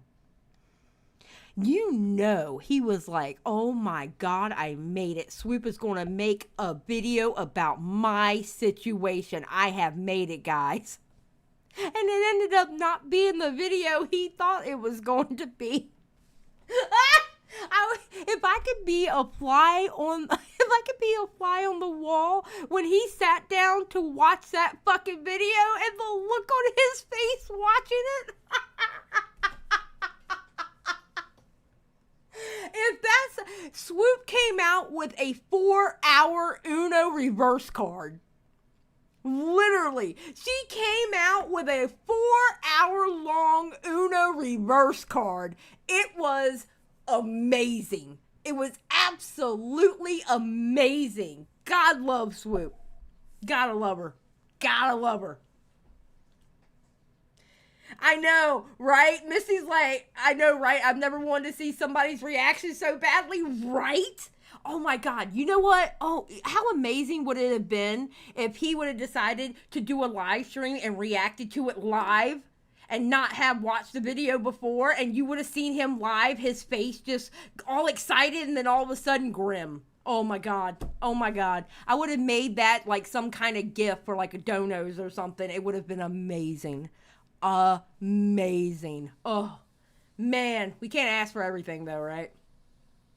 Getting hate, you're getting nasty comments, you're getting all kinds of stuff. Why would anybody do this for clout, you know? Yeah. Why would anybody do this for clout? Wait, where's Johnny? Did Johnny leave? Where's Johnny? Did Johnny leave? What's going on? What did you say, Gila? Say it one more time, Gila. It's like, this is really hard to do, what you guys are doing. This is not fun. And like what you're saying, you're getting hate, you're getting nasty comments, you're getting all kinds of stuff. Why would anybody do this for clout? That's a damn good question. How about we ask Johnny? Let's ask Johnny, why would anybody do this for clout? You know? Yeah. I'm like, why? But where is Johnny? Where did Johnny go? His Wi-Fi said, nah, we out, bro. We out. Gila's flying too close to the sun. We out. Why would I want to be known for this? Yeah, like I made a whole separate TikTok account and everything for this. Like, I don't really want people tracing it back to who I am personally. I mean, it's happened because this has been picked up by so many like news outlets and stuff. But Becky, I want to ask you. In Colleen's video, she described what she did to you as a fart joke. Oh yes. Is that accurate? I don't know that that's accurate. I mean, when that like happened, when she grabbed my legs, there was a fart sound playing over the speakers. So I guess it was like that's what they wanted it to be seen as. I don't think that's what she really intended it to be. Like, I think there was something more sinister under there in a sexual way. I also saw somebody say that they think it was actually a queef joke, which makes a lot more sense because she was obsessed with it. Weirder. Yeah, because remember that was the password to get into the tiny chat, queefing. So that, yeah. But yeah, no, TMZ made an article about it and called it a fart joke and said that's why people were canceling her. So I assume that's where she got it. Oh, they actually had a headline that she. TMZ is full of shit. Look what they did to Britney Spears. Look what they're doing to Britney Spears now. They're talking about how Britney Spears can't even cook for herself, but you see a whole ass TikTok of her cook or a whole ass Insta thing about her cooking for herself. So I mean, TMZ has always been full of shit. She's getting canceled over a fart joke? Yes, this was in like the beginning when stuff started coming out. So yeah, I assume that's where she got it from for the song. But yeah, I was pretty upset about it because I don't know, it was definitely something very vulnerable to talk about and that I didn't want to talk about for so long. And now it's kind of the joke of a very large internet meme. So she completely minimized your experience, and your experience was very valid and it was very horrible. And thank you for speaking about it, all of you. Yeah, Olivia's a fallen fan, so she's right there with you. Oh yeah. What do you guys wish that she would have done, like instead of the ukulele song? Anything? Anything but that. Anything that wasn't that. Probably like, just nothing would be better. That ukulele song was absolutely atrocious. Holy shit. Just nothing would be better than that. Yeah. I am actually curious, what was your guys' reaction when you saw that uke come out? I was like, what the hell is she doing with the ukulele? Like, what is she doing? I've been taking a nap when it happens and people were like texting me and were like kind of briefing me on it beforehand. So I knew it was coming. When that video came out, Twitter, it was really weird. When I think I was taking a nap or I was sleeping because, you know, I normally didn't get up till about 3, 4 o'clock in the afternoon anyway. And that video came out and I wake up and my Twitter is nothing but memes and I remember the first tweet I saw, and I can't remember whose tweet it was, but the first tweet I saw was like, I can't believe this bitch came out with a ukulele. And it was a picture of Colleen with a ukulele. And I was like, what? And then I'm doom scrolling Twitter and I'm like, oh my God. Oh my God. So I went and looked and I watched it and like my jaw just dropped open. I could not believe it. No, Xylie, her Taco Bell popsicle that Nick showed you was the worst thing she ever did. That's that's when I was off. Oh my God. She didn't even mention your experience, Oliver. That just basically didn't even happen. Yeah. No. Yeah. Well, in closing, I want to thank the three of you guys for taking the time and calling in. I think it's great. Yeah. Is there anything you guys want to share or anything that you want to say before we part ways? I just want Johnny went supporting us. Is Johnny here or did he disconnect? I don't know. You like Johnny. 2 minutes ago. He said his internet gave up for a second. Oh. Yeah, I'm sure it did. He was flying a little bit too close to the sun, so we had to dip out, bro. Oh, yeah. I don't know if you heard the questions, Johnny, if you were watching or could hear me. No, I'm sorry. My internet gave out for a second, but I'm back. I was just asking what was everyone's reaction to the uke video and. Oh God. Yeah. Well, I'm glad. No kidding. I don't even know. It was like the most surprising, unsurprising thing I've ever experienced. Kind of surreal, isn't it? Mm-hmm. Yeah, I really did think I was gonna wake up the next day and like be like, whoa, what a fever dream, but it never happened. I'm still stuck in this nightmare. You're still stuck in this nightmare. I bet you it became a nightmare when Swoop bodied your ass. She bodied you. Oh my God. So I was asking the three of you as we part ways if there's anything you guys wanted to say or anything else you wanted to talk about before we left. Did you guys go already? No. I think Becky was going to say something. Yeah, I was going to say thank you for supporting us through this. That's about all I have to say. Thank you for sharing your story, and I hate you. that there's freaks that are even saying anything about you. I hope you know it's not. Those people aren't real. They're just like weirdos. True. That's very true. The people saying the bad shit towards Becky and Oliver, they're not real. Fuck them. They don't exist. They don't exist in your world. They're bottom feeders. Fuck them. I agree with Ethan on that. Absolutely, 100%. Like they're really not. Johnny, not so much. But then again, Ethan didn't know it at the time. I can't hold that against him. I really can't. I can't stand him, but I cannot hold it. If I'm not going to hold it against the other girls, I'm not going to hold it against Ethan. I'm not going to do it. Because honestly, Swoop is the one who put everything together. Because again, you have to understand, Johnny was telling them one thing when he already told Swoop a completely different story on shit. So. Real people. They're just. You have an army of people supporting you. It's a toxic gossip train. Haters. Literally. Xylie, you simp way hard for Swoop and Colossal is crazy. Okay, first of all, I don't simp for Swoop.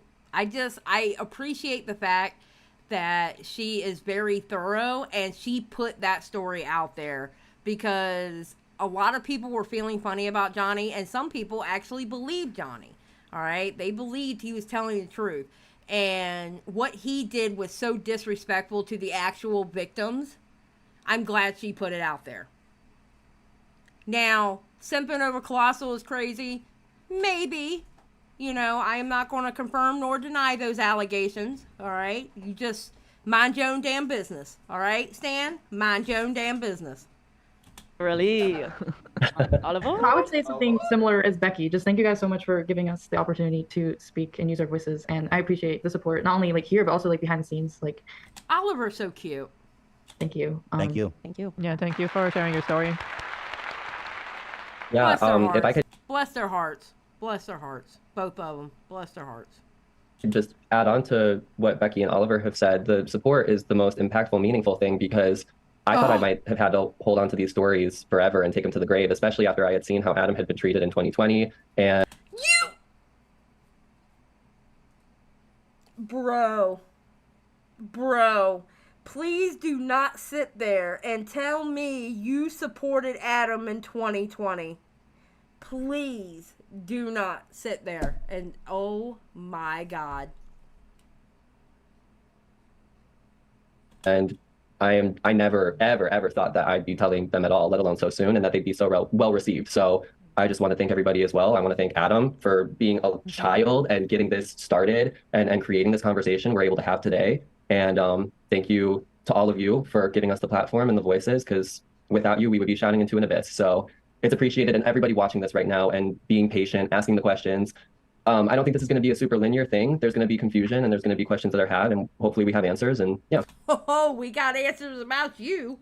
Just thank you for everything.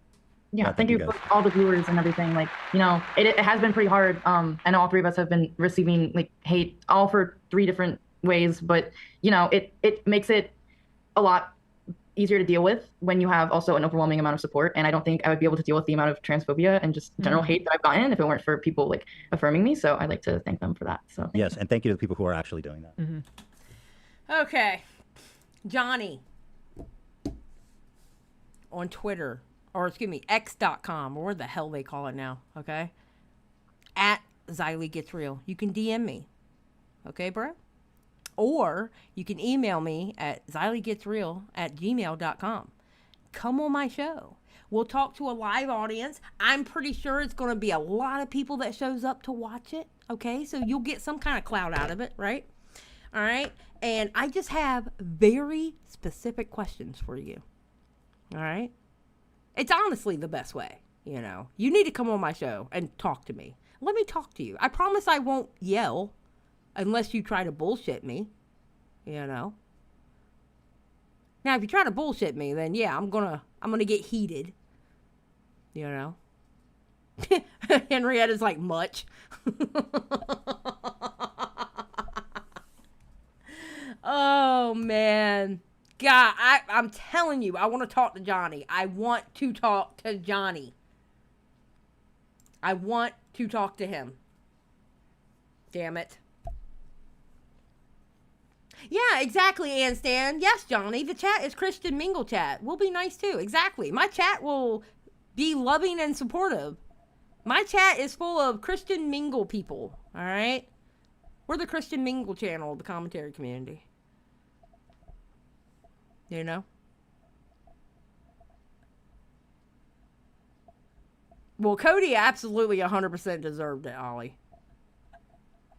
Oh, and Cody ran. Stay offline. Don't nobody want to hear what you got to say about Swoop's video or anybody else's video or how you... Stay offline. Don't nobody care, Cody Rants. Okay? And I hope somebody clips that and sends it to you. Don't nobody care about what you got to say about anything, Cody Rants. Nobody gives a shit. Just saying.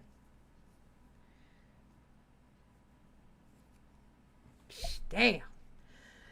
All right, guys. Well, I am going to get out of here. I got to go pick up some medication. Got to go do the thing. No problem, Midna. Thank you for everybody who showed up. Thank you for the donations. Thank you for the memberships today. I truly appreciate it. Obviously, you heard what music I was playing, so this is going to stay up. But yeah, that's about it. Y'all have a great day. I got to go pick up medication because you know what? I'm an old person and I have to have medication now in my life. I miss being in my 20s and being Wonder Woman. So, yeah. See y'all later. And remember, keep it real.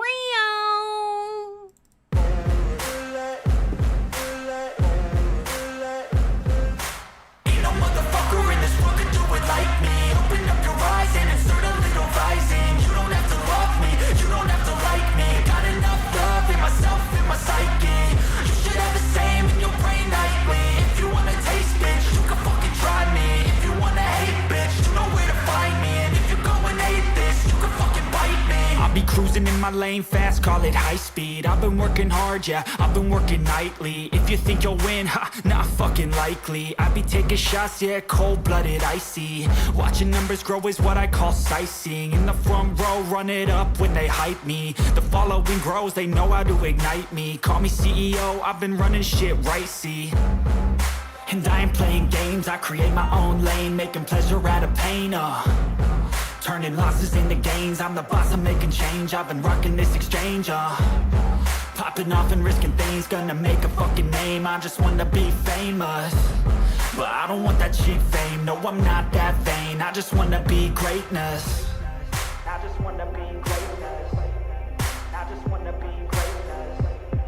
I just wanna be greatness.